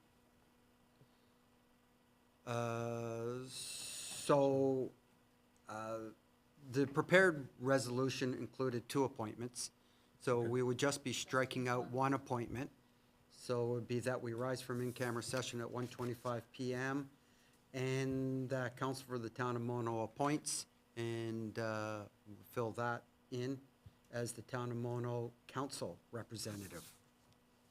Okay. I'm not going to nominate myself. Sure.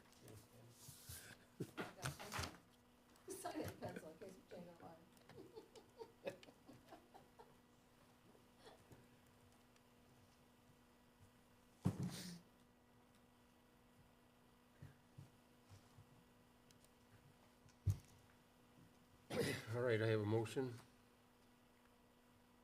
Am I doing the one single motion, or, because this motion only does the appointment?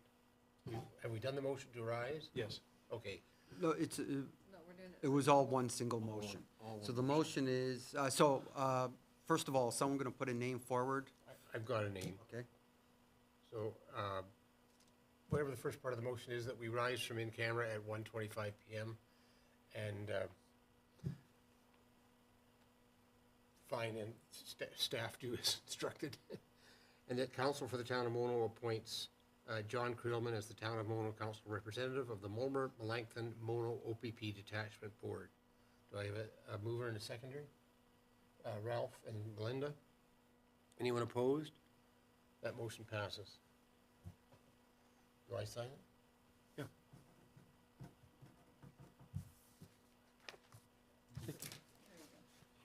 And I have a motion that we introduce and give the necessary readings to a bylaw to confirm the proceedings of council of the town of Mono in session 9, 2024, held on the 14th of May, 2024, that it be signed by the mayor and clerk, sealed and engrossed in the bylaw book. Moved by Councillor Mankelow, seconded by Deputy Mayor Nix. Any opposed? Motion is carried. And finally, I have a motion that we adjourn this meeting at 1:28 PM, moved by Councillor Capes, seconded by Councillor Davie. Do we get paid overtime? And no opposed? Okay, folks, boy, that was long. All right. Okay, thank you, everyone.